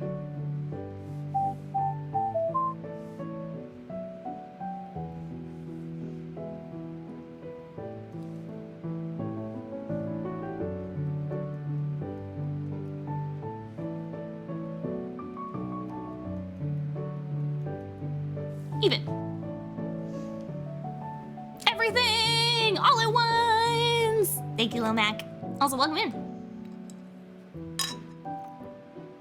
Hydrating now. Do you have an idea / image you have in mind you wish to draw? After all these lessons, is there something you wish to apply the end result? Nothing specific. I just wanted, the reason why I'm wanting to get better is just so that one, I can like be more proud of my own art, I guess, right? Because there's always like things that I'm like, I don't do this very well. Oh, I'm slow at this. So I think speed, increasing the speed of my art is something that I would really like. So just becoming more confident in my shapes and my knowledge behind art. And then I definitely want, like, I'm excited for this course once we get into color theory and shading, because I always feel like my shading and coloring is always very wrong when I do it for anime art. I have yet to be able to find a confident workflow for my anime coloring and stuff like that. So I'm really, really excited to see what Ilsham will do for that. And I guess like what I want, I really hope that like I can get to a point where my art is more appealing for the general masses too, so that I could do more commissions and stuff too. So I guess those would be like my end goals, is just like getting a more solid foundation so that I can become faster. And then two, being able to correct some of the mistakes that I make so that I can draw more appealing art for the masses, I guess. In order to keep my job in drawing art. That's an important one. Yeah. Example, at the end of this whole session, I will attempt to draw Amiya from Arknights. Ooh, so you actually have like a specific one in mind. That's really exciting, actually. You know what you should do though, Fox? You should draw them now, and then you should do a compare and draw the character after at the end, once you go through everything. That's what you should do. That's a good idea. Sparkle. So you want to get better so you can be better, is that right? Yeah. Be more confident, I guess. More confidence in my art is always, I mean, for me, like, art is something that I've just always had a passion for, and I don't think I would ever lose a passion for art and learning and bettering my art, because it's just something that's always just been innately in me that I just love doing it. So at the end of the day, I just like learning it and getting better at it for myself, honestly. That's the big takeaway. It's just making myself happier. As weird as that may sound. With the big brain ideas. I think that'd be pretty cool, Fox, because then you see like everything that you learn. Alright, let me try this again. I'm going to... My video keeps stopping, so it might not... It doesn't like me.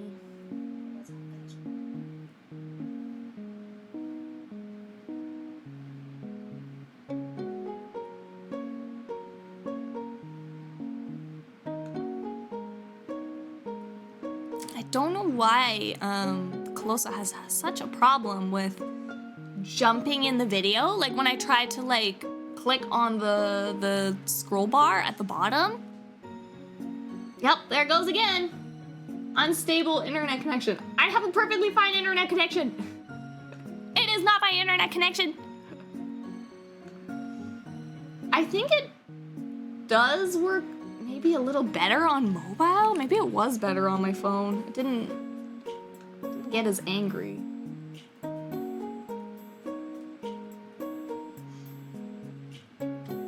Is it on Wi-Fi, the laptop? Yes, but I can run other things perfectly fine, and it worked better on my phone.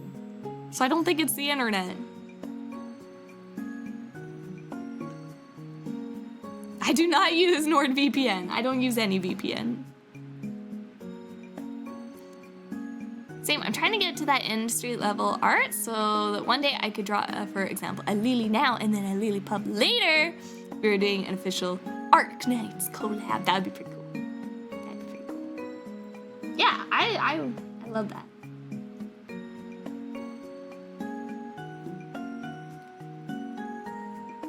Could be the Wi-Fi card or the driver within the laptop. But it does it on my desktop as well, Gigi.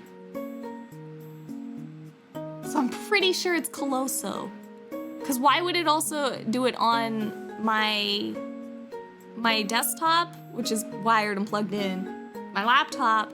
It seemed to do better in the app rather than like web browser. Like I found my iPad was a little bit, like it didn't crash as often, but it still did it on my iPad too. My phone seemed to be the least janky because it seemed to work 100% of the time when I was on vacation on my phone. I never had an issue with it. But if it's a desktop or my iPad, I get like crashing issues, and I don't know why, but other people said they never had any issues either, but maybe they were learning on their phones too. Proprietary nonsense, go burr. I'm just so sad. I just want to learn. Keeps interrupting me. I might just have to let it run. I don't know where I put my drawing glove, but here's a different one, so I'm gonna wear that one instead now. Oh, ad break coming up. Thank you, Blaze. Everyone, don't forget to stretch and hydrate. Drinking some water now. New laptop on thread. It's not the laptop. The laptop is fine. Stretching.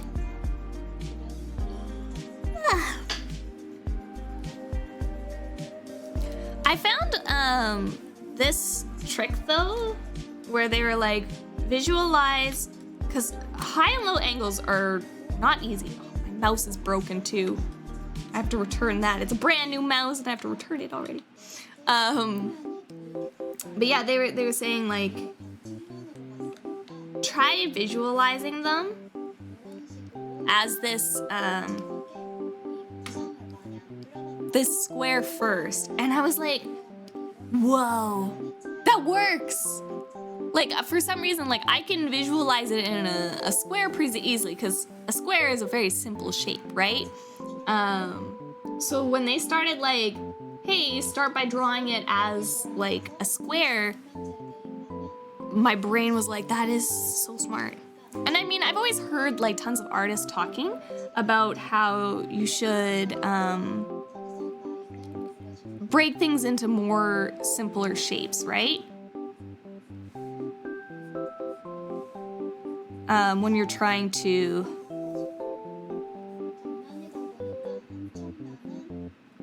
draw something. Like there's art studies where it's like draw a cow in only geometric shapes like squares, circles, and stuff like that. So break each thing up. So like if you're like drawing a cow, it's like, oh, you have like, you know, your base box cow, right? And then you've got these little cylinders for their legs. Maybe you got like a fatter hindquartered leg. I don't know. You know, circles, leggies. You know? And then their tail. I'm drawing a Minecraft horse. But you get the idea, right? And breaking up the shapes. And yeah, for some reason, like when they drew this box head for the high and low angles, like as soon as they popped that face on there, I was like, oh, it just like made so much more sense to me. You know?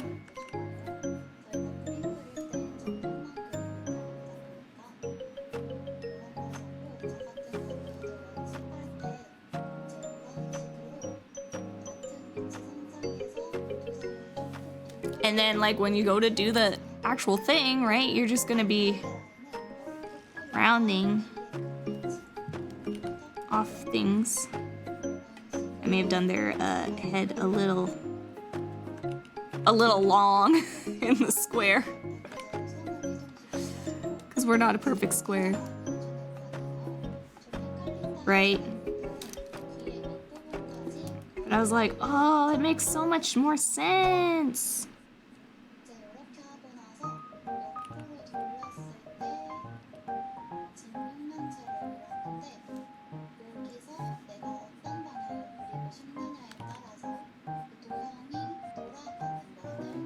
Kind of like you're carving a head out. Bad example, but...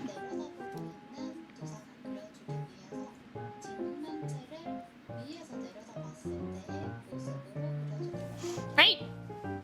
Makes sense? Space for more brain. Just gonna be rounding off all the corners, but the logic all stays there.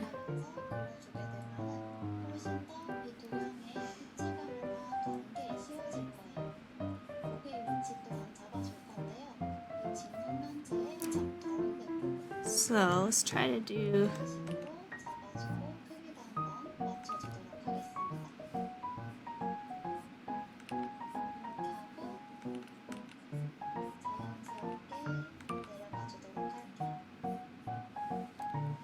I think I did this too long.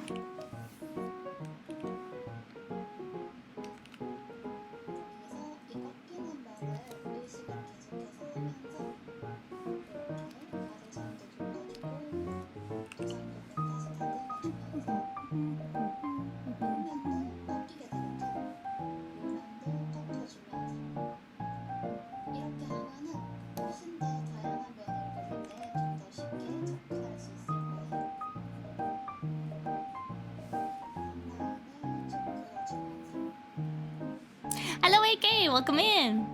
So we spent all our time on chickens, didn't draw cows? Maybe. Maybe. Cows are my strong point. You can draw a chicken in like 2 seconds flat. But a cow, not so much.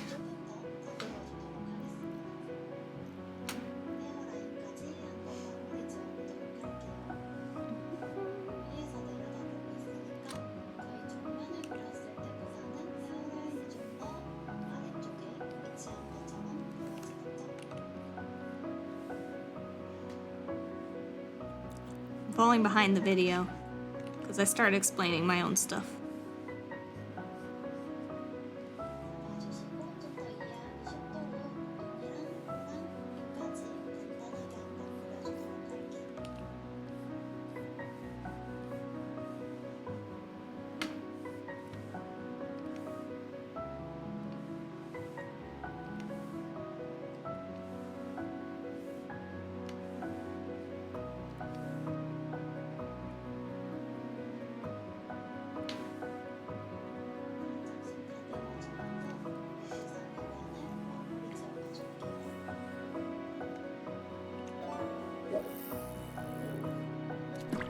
Oh, they started by drawing a box within the thing.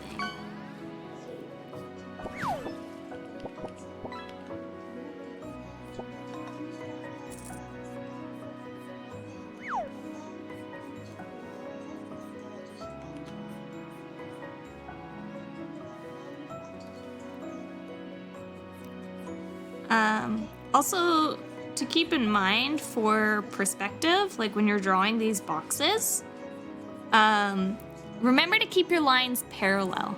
Like if you're gonna use kind of this back box method, remember these lines should mirror each other. Like they should be the same distances and same slope.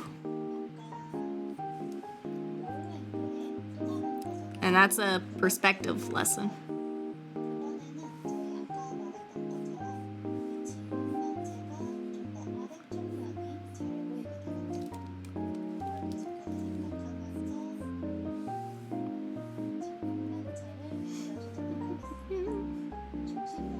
Oh no, they got rid of their box. I needed that, I was learning. I'm behind, but I'm afraid to pause my video. Okay, we're doing...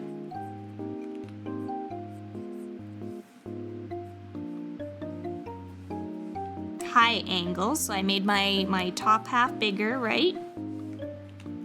I made the center line a little bit lower.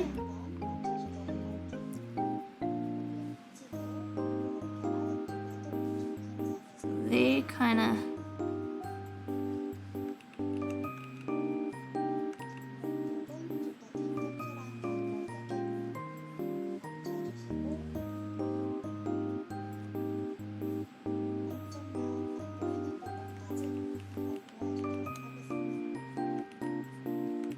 How did they do this? I have to go back.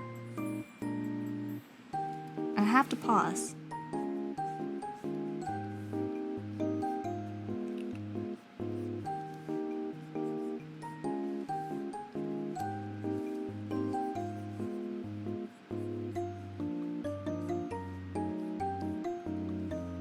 Trying to apply this lesson here. 4 legs, hard. 2 legs, fine. Draw the Mario Kart cow, that would be pretty good.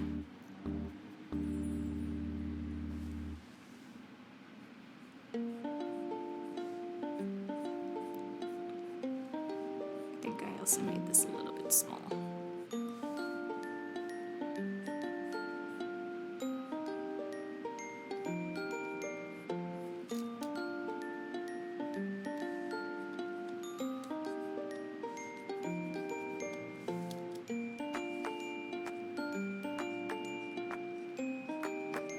And I'm trying to like fit a sphere basically into this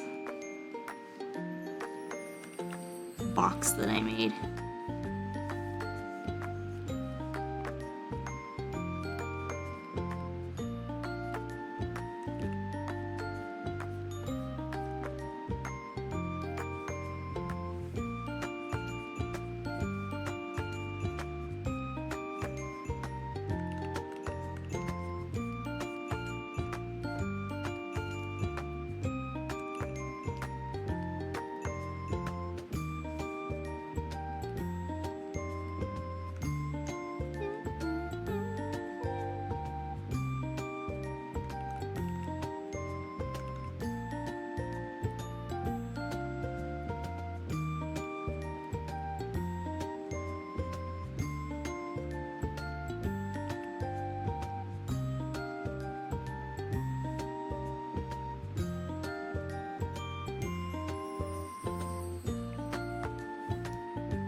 And my box face. Maybe I should have drawn that first.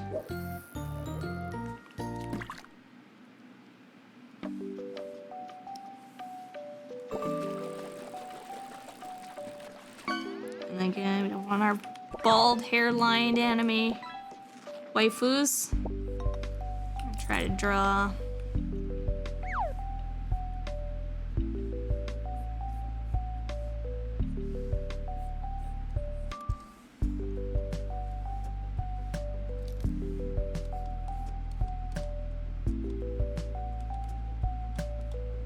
How'd we do with drawing our box method?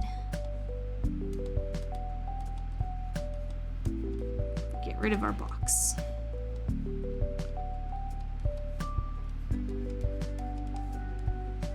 Not too bad.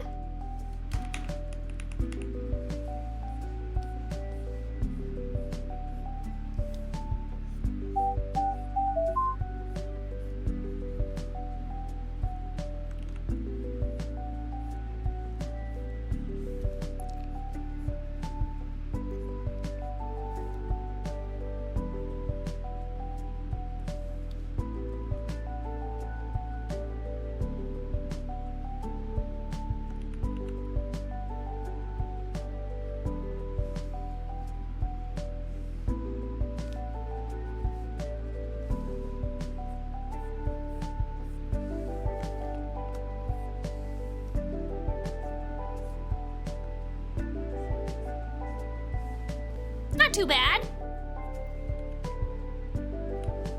Very sketchy, because I'm still learning what I'm doing. But the box method helps quite a bit, actually.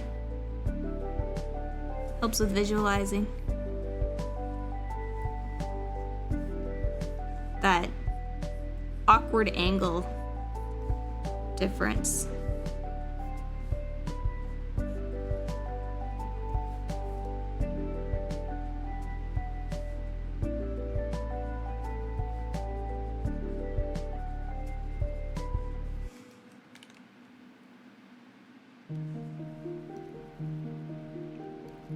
Oh, also, for beginners too, remember when I said don't stress about the eye? If this helps by just drawing, like, you know, little Lego people eyes or something, just to get used to putting proportions where they should go, or like on the box, just putting a little X like that helps quite a bit. If you just like gaining practice of knowing where they're gonna do. I'ma do that. It helps. It helps. Like I said, just keep things simple, you know? Heck, if you want it, you could do an uwu face, you know? Give him a uwu. Uwu. It helps. PC. Oh, and a health check from Wolves Thinky Wolves. And Bob's with a... Hold on. I'm sorry I missed it. I was deep in thought. Nyada nyada. Nyada nyada. Praise.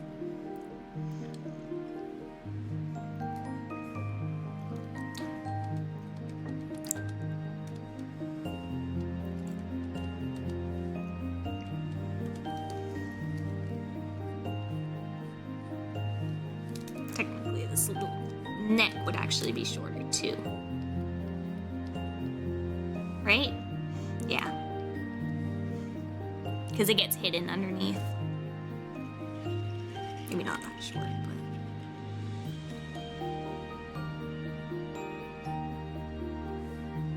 So in the same way, like it would come over. You remember how we like kind of drew that in the straight angle? You'd have kind of come down and come out? Well, it's gonna kind of technically, if you were to draw it on the inside, come down and out, right?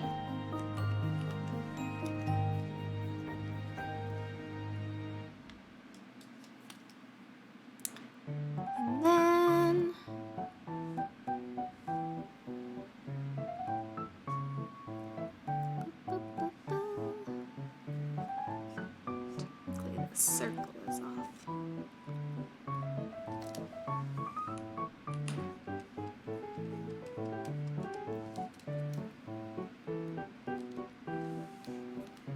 Is it too high up?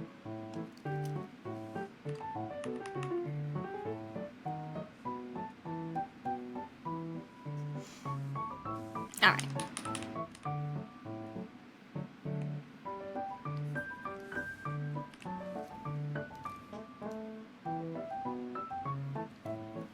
And she does the same thing again for a higher angle too. I'll just do it up here.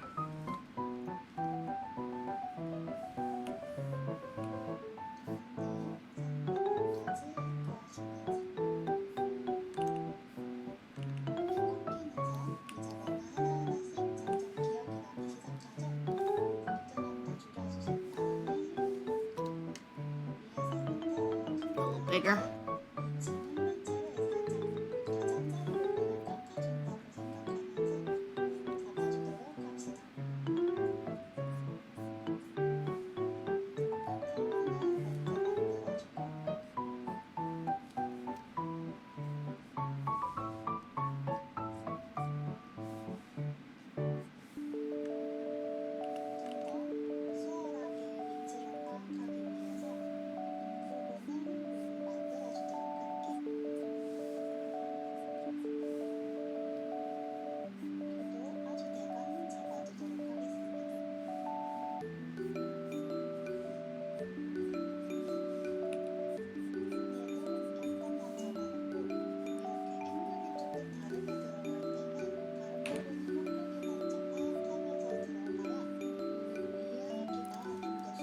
Draw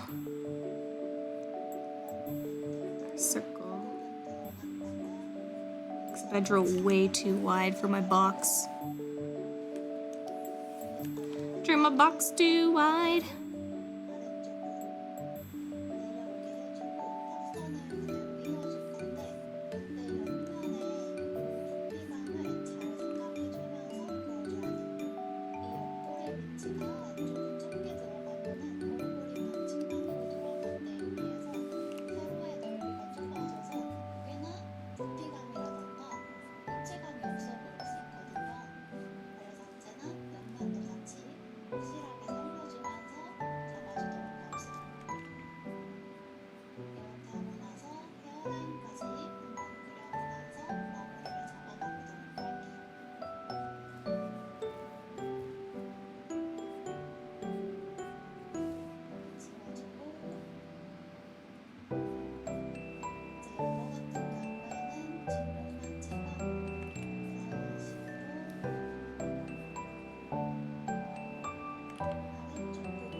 Is that right? Am I right? I think so.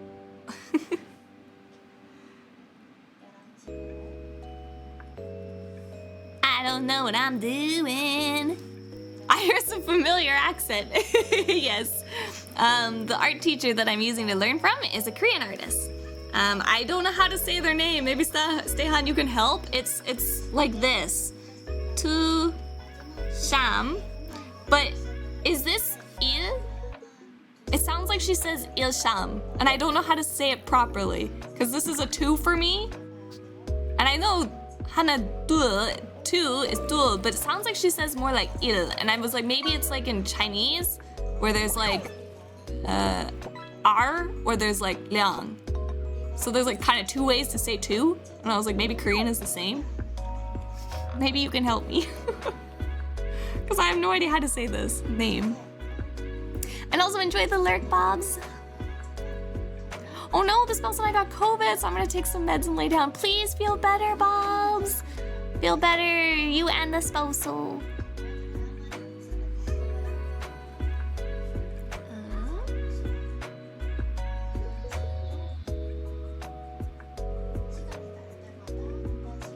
They're basically saying, practice drawing ahead a lot.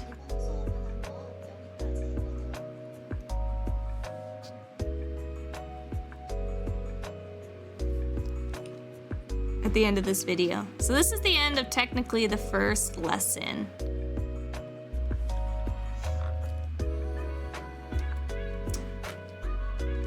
So, drawing head angles. They're just both basically saying, try drawing a box first, if that helps you out. Try to remember like kind of the placements, so like you're remembering your mouth position changes versus where the camera is. I know like your ears will change too. I don't think she mentioned that. That's something that I do know. And then yeah, think of like a paper. The paper, this trick also works for your 3/4 angle too. So if you were drawing a box on the side too,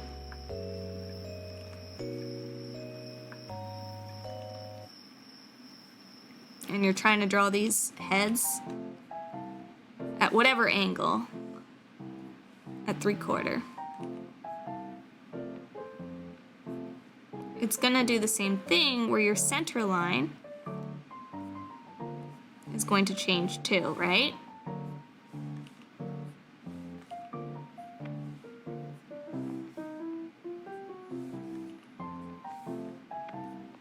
So like the green, you're gonna have more of this side of the face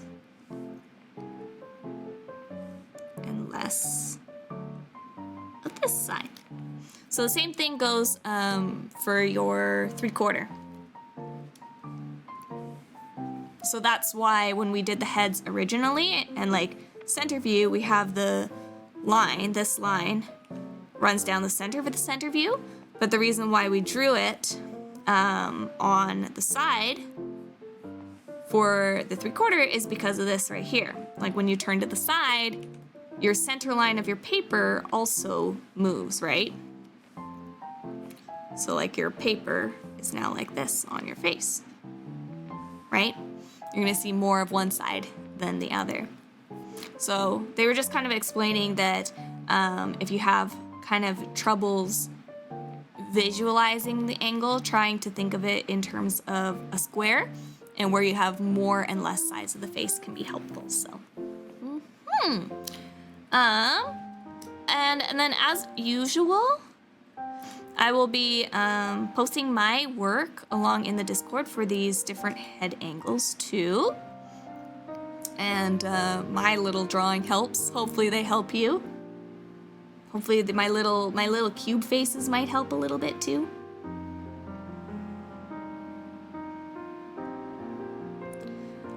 But yeah, let me see. I think there's one other video, which is determining a character's proportions. Oh, impression with proportions. I don't remember what this video was about. So let me give it a quick look and see if there was anything in here. Try to remember. 이샴입니다.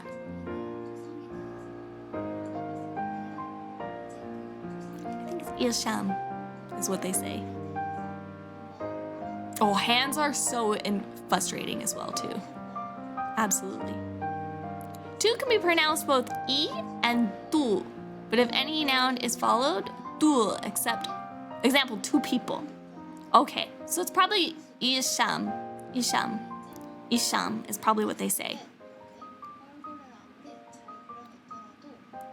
Because Ishamimida is what they say. Like, my name is Isham. But I wasn't sure exactly what they were saying, you know? I was just trying to parrot it.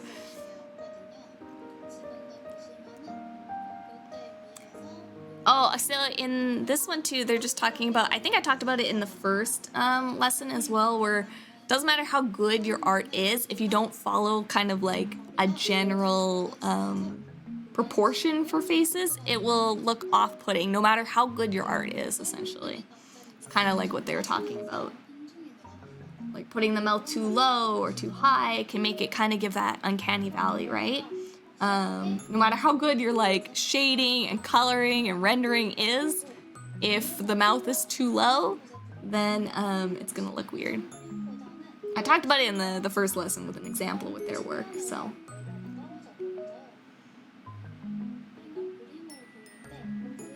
Ah, right. Okay, so this one they were talking about the proportions in art. Which is kind of the ratios.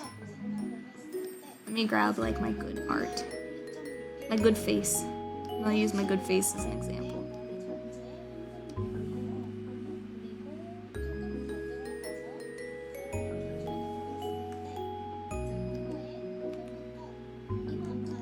So if you're new, I can kind of explain this stuff.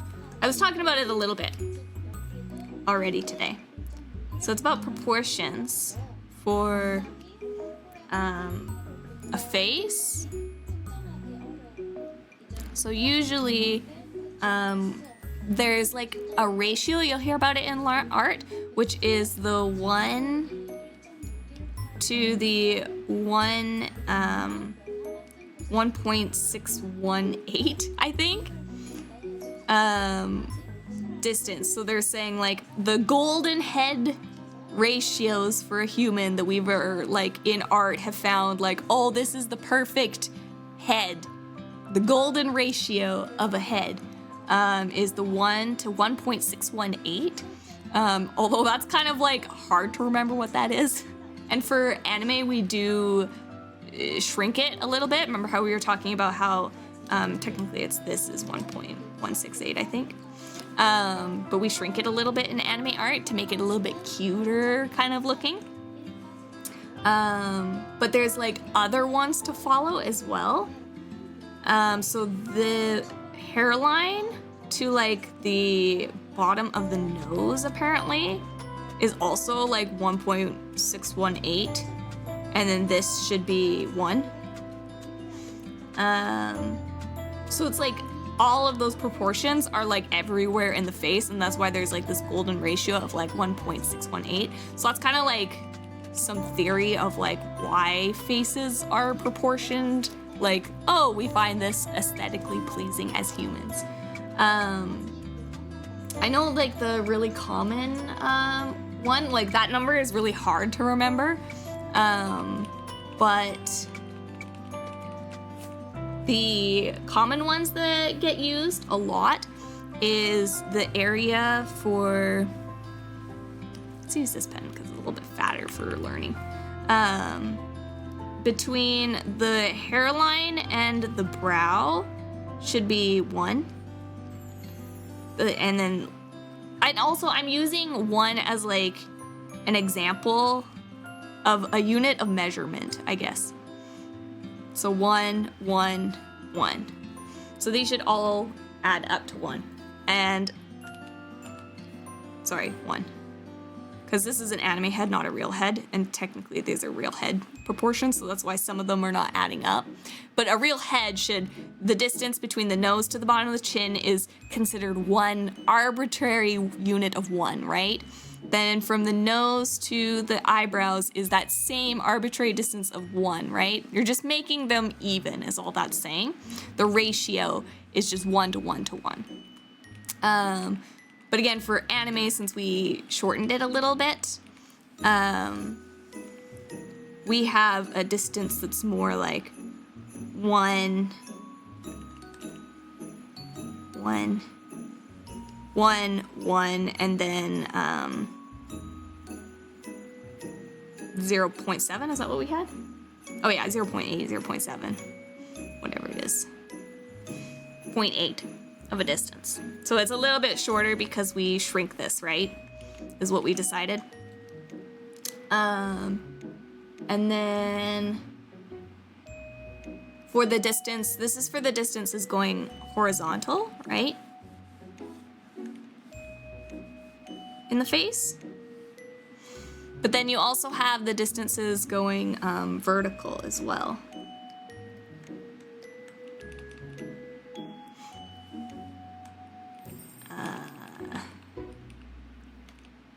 You also have the distances going vertical. Let me do a better job of this.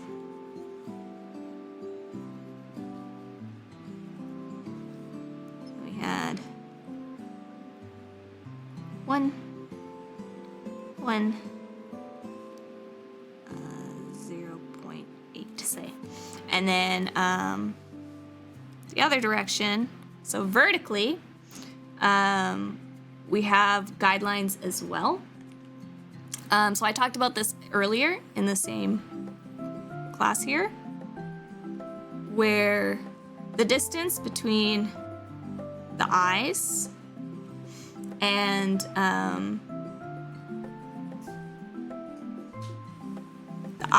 the ears and everything.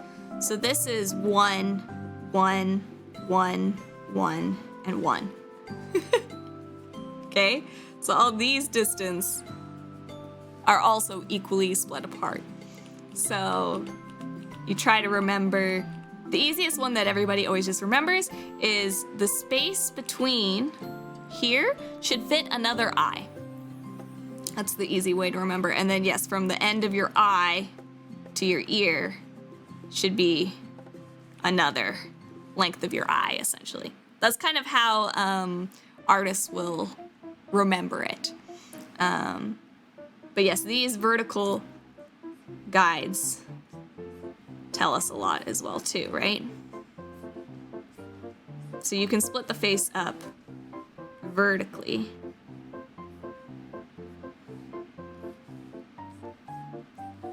And these should all be 1, 1, 1, 1, and 1. So these are just going through proportions.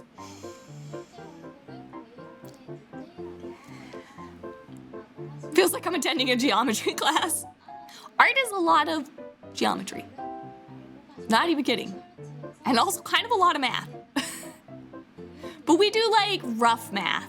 You know how like the artists and they hold up their thumb, there's like that whole thing?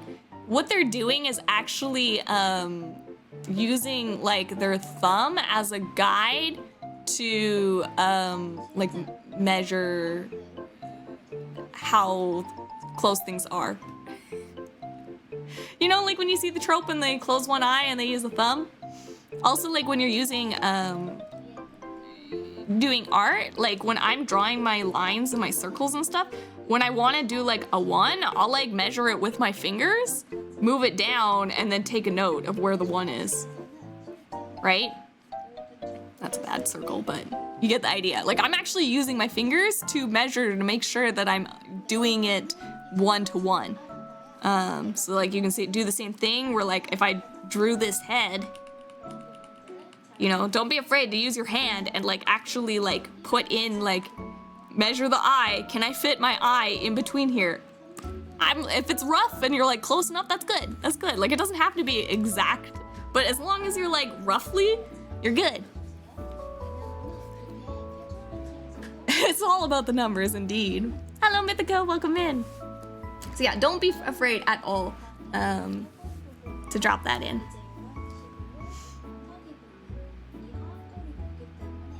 Oh, and yeah, then they're also talking about the one that I mentioned already too. Might as well leave these here. I'll just make it in green. And they're talking about how your nose and your chin, your mouth should be located in the middle, the halfway point. So this is 1 and 1.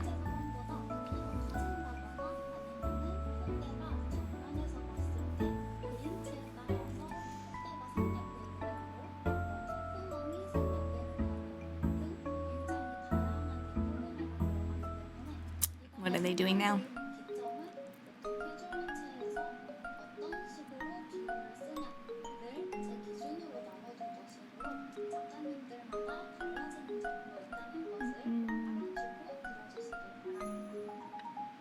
And then of course they give the caveat that like, you know, artists, like it's good to just start. I'm kind of like wording this in my own words too now. It's good to like, just learning this is like your start kind of thing. Learn how to draw like the golden ratio head. Then when you become stronger as an artist, like other artists can have different art styles where they might push things. So you might have like, you know, somebody that's drawing a chibi, for example, right? Like chibis have big heads and short little chins, right? Right? That's like a style where you're now messing with that golden ratio, right? So there are other styles, or maybe like somebody has like big round eyes, you know? Big round eyes. And that's kind of like that whole chibi thing again, right? A little nose. But they're still following like same thing, like this to this is 1-to-1 ratio, right? But now like their one eye, you know, is much bigger and maybe they don't have it. They only got like a half eye back here, right? So like you're stretching and pulling different things and giving different proportions, but you're still in a way using those same golden ratio rules and stuff in proportioning and putting things where they are. But for now, start with learning the golden ratio head proportions, and then when you're stronger, you can kind of push yourself in changing those ratios and mushing them and messing around with them to find your own art style. So like you don't have to have this perfect exact golden ratio face every single time. And And, you know, not every single person has, you know, the perfect golden ratio face. You know, we're not all exact copies of each other. So there are people, you know, with maybe their eyes closer together or something like that. So, but like learning the general, like, this is the shape, and then once you get more confident, you can kind of mush around and change those shapes to make more unique heads and stuff. So, yeah.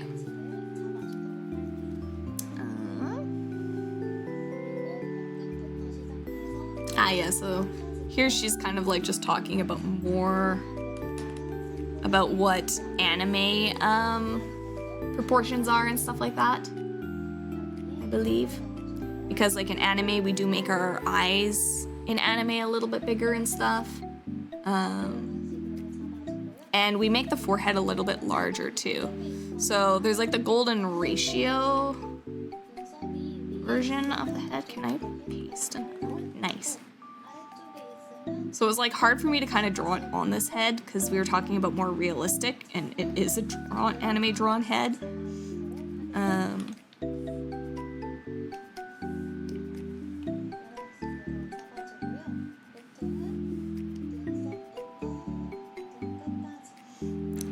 But they're saying that this distance ends up being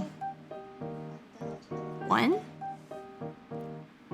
while this distance ends up being 0.8, which I did talk about.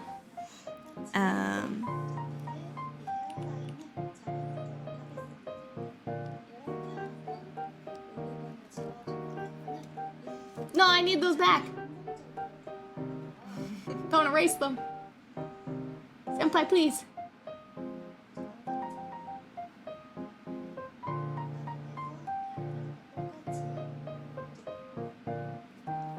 And then, yeah, the eyes in anime, I think they were talking about it, but I missed it. But they keep the same, like, vertical spacing. So they tend to keep the same, like, 1-to-1, right? Lines. But they'll actually mess with the horizontal distance. Yeah. So anime eyes, like when people like are like, oh, big anime eyes. Usually in anime, they'll like a regular human's eye will still take the same width across, but it'll be much more shallow, like for a realistic eye, right? Whereas in anime, they'll elongate. So we'll have the same eye, but it's going to be a lot bigger, right? To make it look more. So we're keeping the same width vertically, but we're increasing this distance, right? To make it more kawaii. I don't know. Just to make it more cutesy. And then, are we talking about anything else?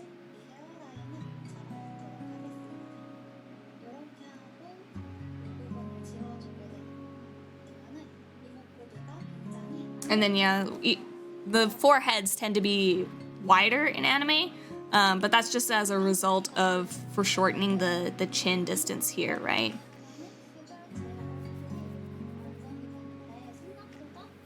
I think that's it. And then the eyebrows too can change. The eyebrows will change the feeling of the character a lot. Like if they're more low, they'll be more like serious type characters.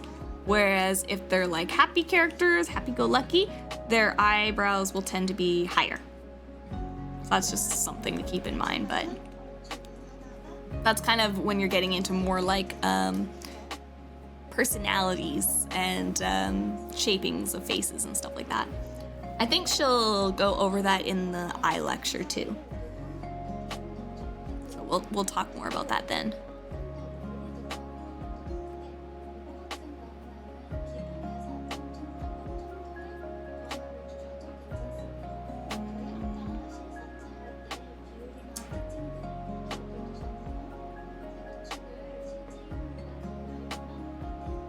How will the vertical axis compare? Let's see. It's the same. Yeah! I told you guys that already, yeah. So they're saying like comparing the vertical axis for an anime character stays the same. So this distance is 1.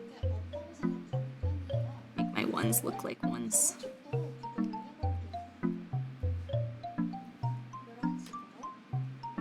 Instead of lines, it's kind of confusing.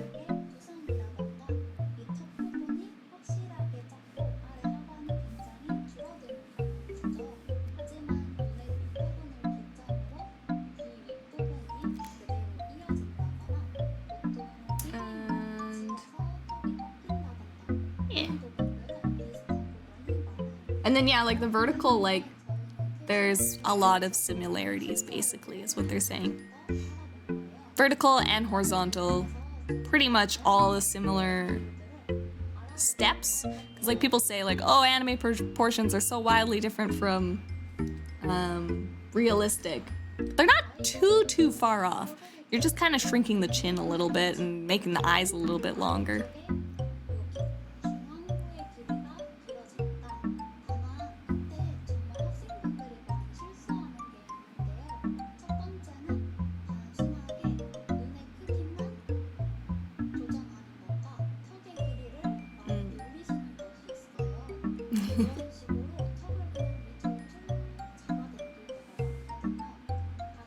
And now they're basically talking about kind of like first beginner's mistakes in proportions. And they say just be careful to not make the chin too long. Like people will tend to have because they want it to be anime, they'll have like very like elongated chins. And then like they tend to look weird. So keep in mind like the 80, and keeping that chin shorter than the 1:1.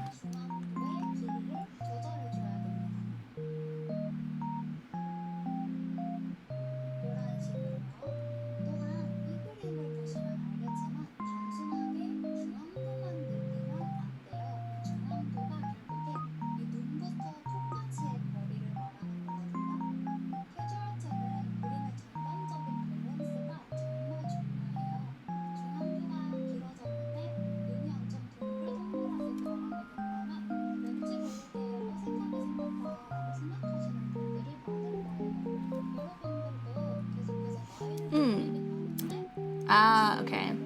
So their next lesson in proportions is kind of like talking about drawing more mature faces versus more childlike faces. So let's have our example that I drew.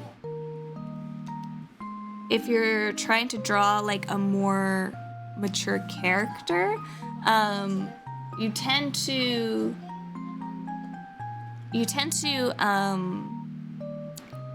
create the central areas, like in here, to be bigger for a more mature face. So I don't know if we can do an attempt here with this. Whoops.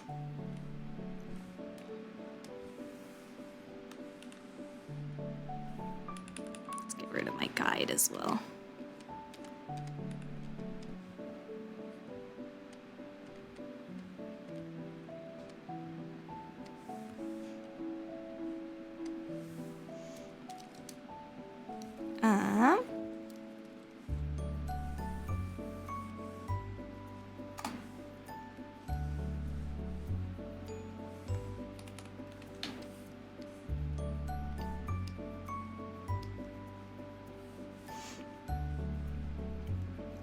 So if I were to take the eyes and make them a little bit smaller and increase like this middle area,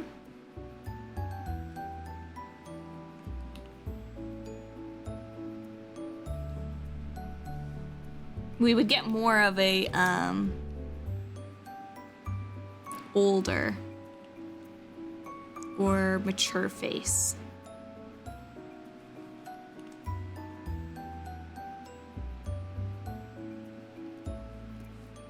And then they talked about, like, with this, you just gotta be careful about keeping the face balanced. So, like, you really don't need a whole lot of change.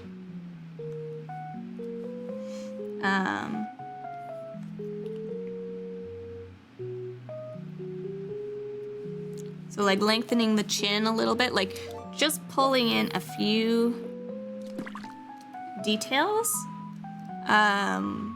makes the face appear older. Whereas the same thing will go for the younger face too. And if you want like an older face too, you can like elongate the chin a little bit.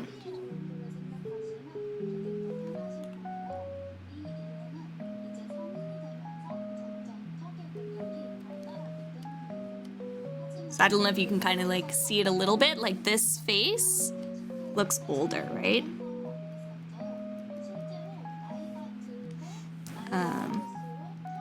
And then if we were to take this one, oops.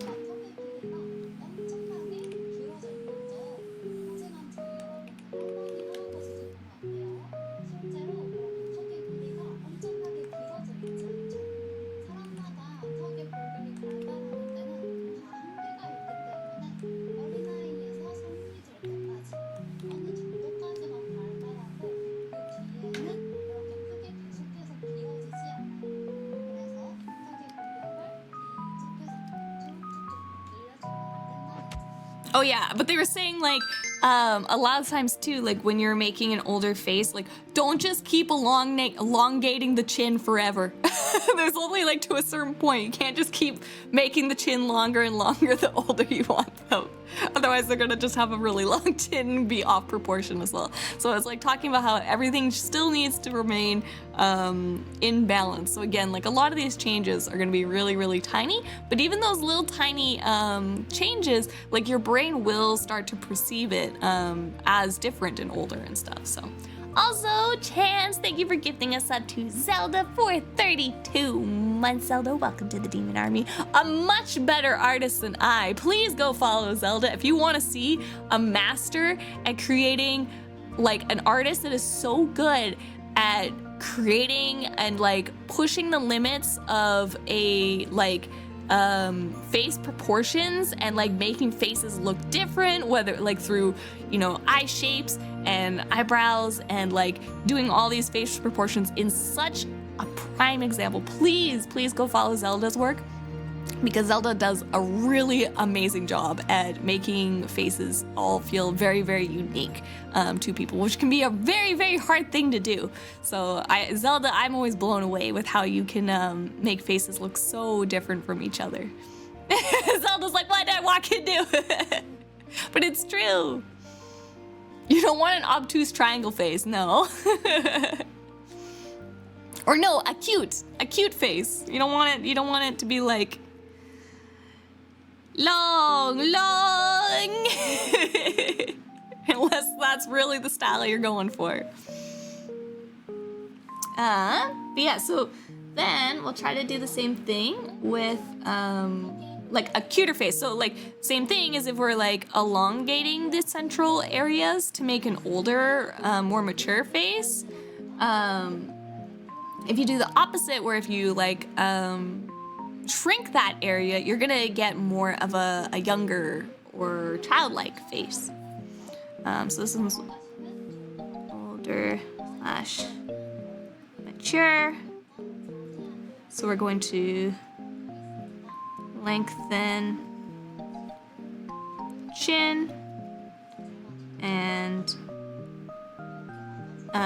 widen central area. I did this in green, which I probably should not have done it in green. I apologize. Not a great color. Bad color choice, LiLi.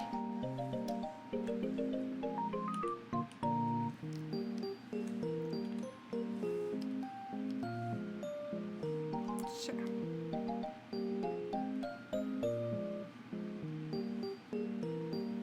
Is that one any better?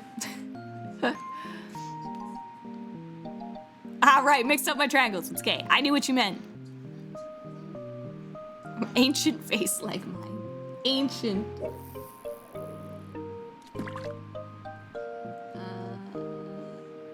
Did they do the...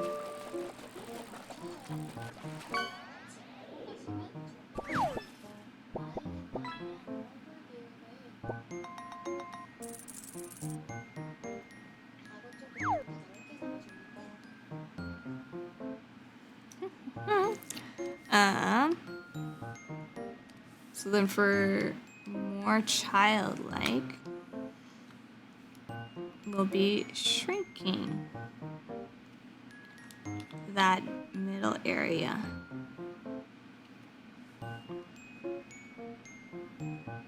And the eyes can tend to be a little bit more on the larger side too, because when we're born, our eyes don't grow. Fun fact about humans, our eyes don't grow. When we're born, our eyes are the same size as when we perish. They don't grow, so they stay the same size. So that's why when you look at like baby animals, you're like, oh, they're so cute because they got these big doll-like large eyes that you just can't help but stare lovingly into, right? And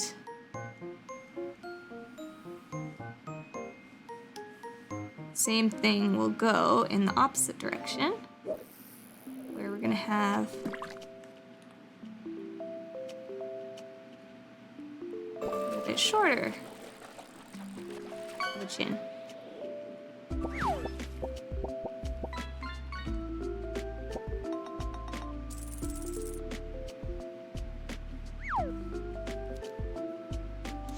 Right? So now, in the same way that for a more mature face, we kind of lengthened the chin a little bit and opened up this this area, right? The main kind of central area here. We opened it up a little bit, right? This one, we're really short, so you can kind of see like the difference of the triangles, right? Like this has a very, very small kind of central area. This one has like the largest, and then this one's kind of somewhere in the middle, right? So younger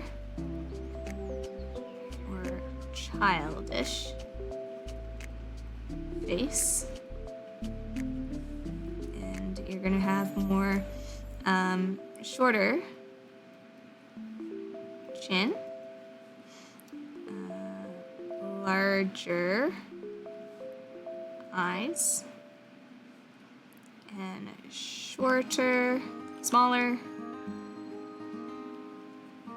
central area. Okay?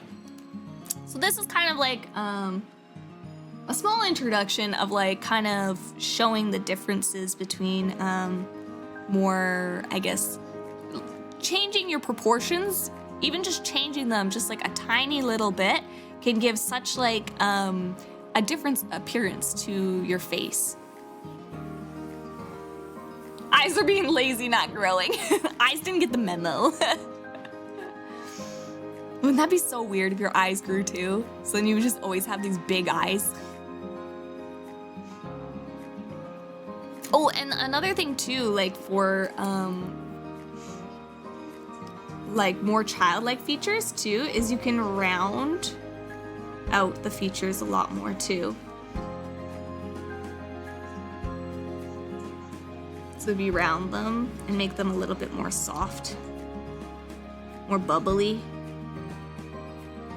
that can also help make it appear more childlike too. You can also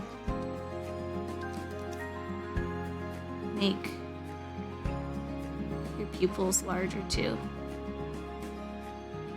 But that's gonna be for later. Not as much as the head proportions, but having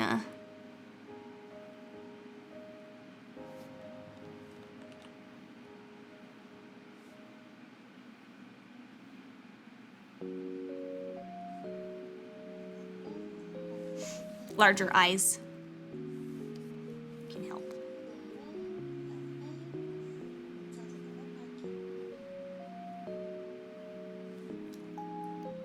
Yeah. Rounder and larger pupils can also help.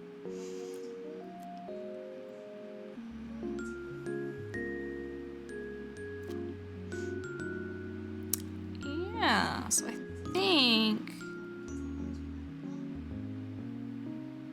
think that's all. Maybe I should move that down a little bit.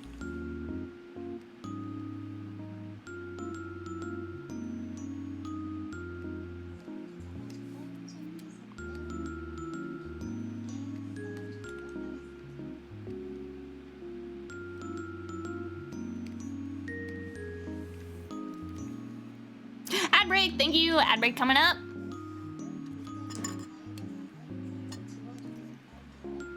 But I think that's pretty much it. She's just gonna go through and draw a young face, a mature face, and then a male face, I believe. I think she explains a little bit of, for male faces, they'll tend to have like a longer central area as well. Like the more mature face for male faces. So if you're trying to draw male, having like longer chin shape and a wider central area will help. Whereas the female faces will tend to be more like the childlike ones, where they're a little bit more shortened in the chin, and like bigger, rounder eyes and stuff like that. But yeah, I think that does it for our course. We've gone through both of these ones now too. So I think next Tuesday we'll be going over eyes. So we'll be doing our eye course next Tuesday. Not gonna lie, that felt quick. I tried to separate this one into 2 sections because I felt like it was a lot to go over in just 1 week. Even like, cause like I started that course when I was on vacation, and I was like, heads are really complicated and proportions are really complicated. So I think it's like really good idea to just take your time, split these heads in kind of 2 different lessons, and really just practice drawing your base heads over and over and over again. Cause like the head is a very important part that like a lot of people look at. Like when we look at other people, we look at other people's faces. And art is the same way, you know? You give a lot of attention to the face. There's even like a lot of things like in like Riot Games splash arts and stuff like that. Let me like find one. I'm just looking up one of my favorites, splash arts, which is Varus. Let me see if I can find an example of this too. They'll tend to, okay, maybe this one's not a super great example, but they'll put a lot of the emphasis. Let's look up like maybe, let me just look up League splash arts and find an example.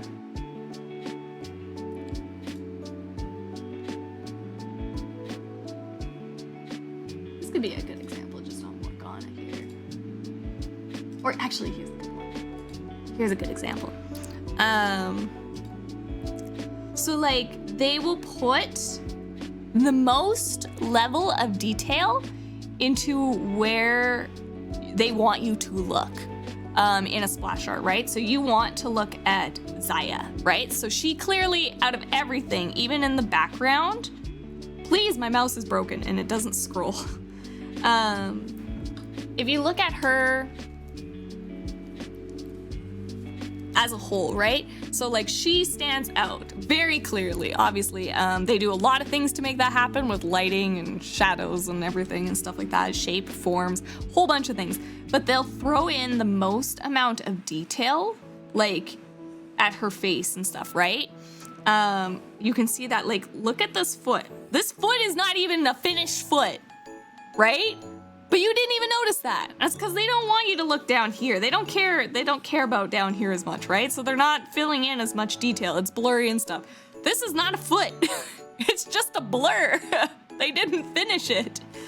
Because they want to put all that detail, all that focus at the face. And that will go for a lot of art, is artists will spend the most amount of time and effort and detail into the face and like eyes and facial structures. So that's why it's really important to really get that head foundation, I think, done right. So we're spending a lot more time on it, but it's definitely worth it. So yeah. And then yeah, like same thing. It's like stuff in the background, like not even complete. Like, oh, I guess this is Seraphine. I guess this is like a humanoid-ish shape, right? But it's like, eyes aren't finished or anything, because it's like, it doesn't matter. It's not about her. It's about her. So. Another little artist technique. But yeah.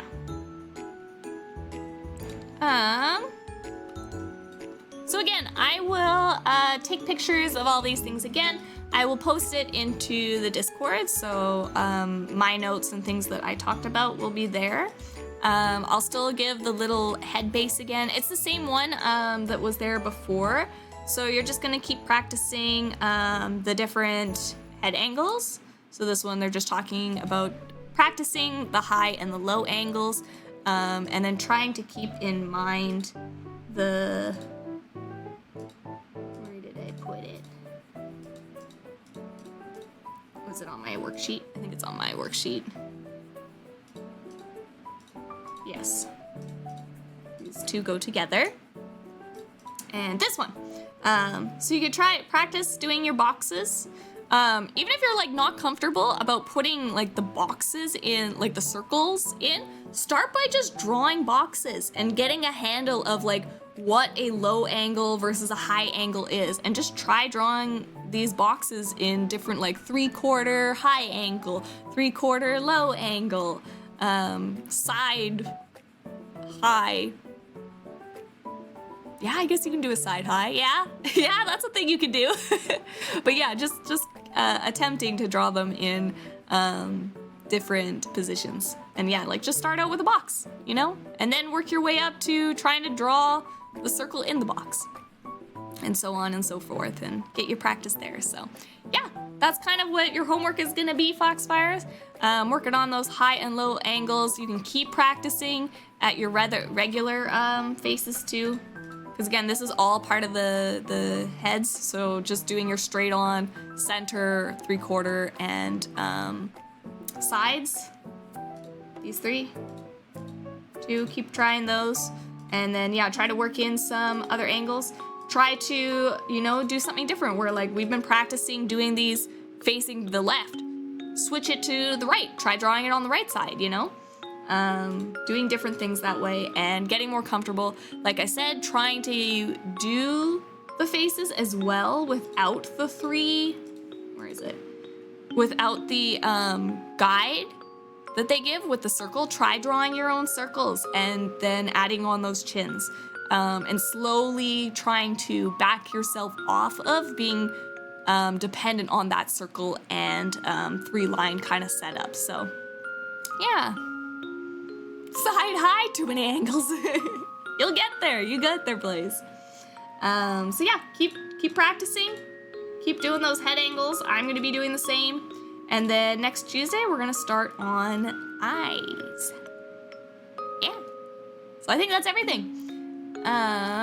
Let us also discuss. I'll get these posted again in the Discord. If you want to post your homework, I would love to see it. If you want me to critique it next week as well, I can too. And Yeah, you can even practice like messing with the proportions of trying to make, like if you're a more like skilled artist and you're used to drawing the head shapes and stuff too, like practice doing a child face, a more mature face, like messing with those proportions around, because that's definitely like you're getting into more experienced art territory when you start messing with those proportions and making like something look older versus younger, and not having that kind of like same face syndrome almost, right? So yeah, give it an exploration with that.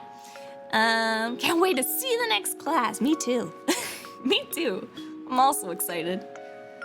And then yeah, otherwise my socials are there if you want to check any of those out. I guess my art too. I should ping my art. There's my VGen too. Also plays with A. Come on, come on. Thank you, thank you. And let's find somebody to raid. Is there anybody doing art? Khan should be doing art today, right? Khan is doing art. Yeah. Let's go say hi to Kankan. We'll go say hi to Kankan, who is also a wonderful artist. Very skilled. Very knowledgeable. Zelda knows. And yeah, we'll go give them some love.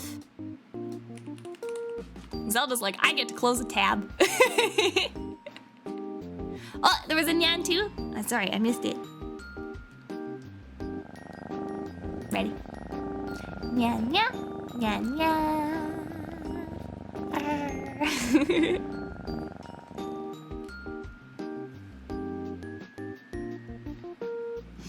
All right. And I guess, should we just do an art raid? We could just do an art raid today.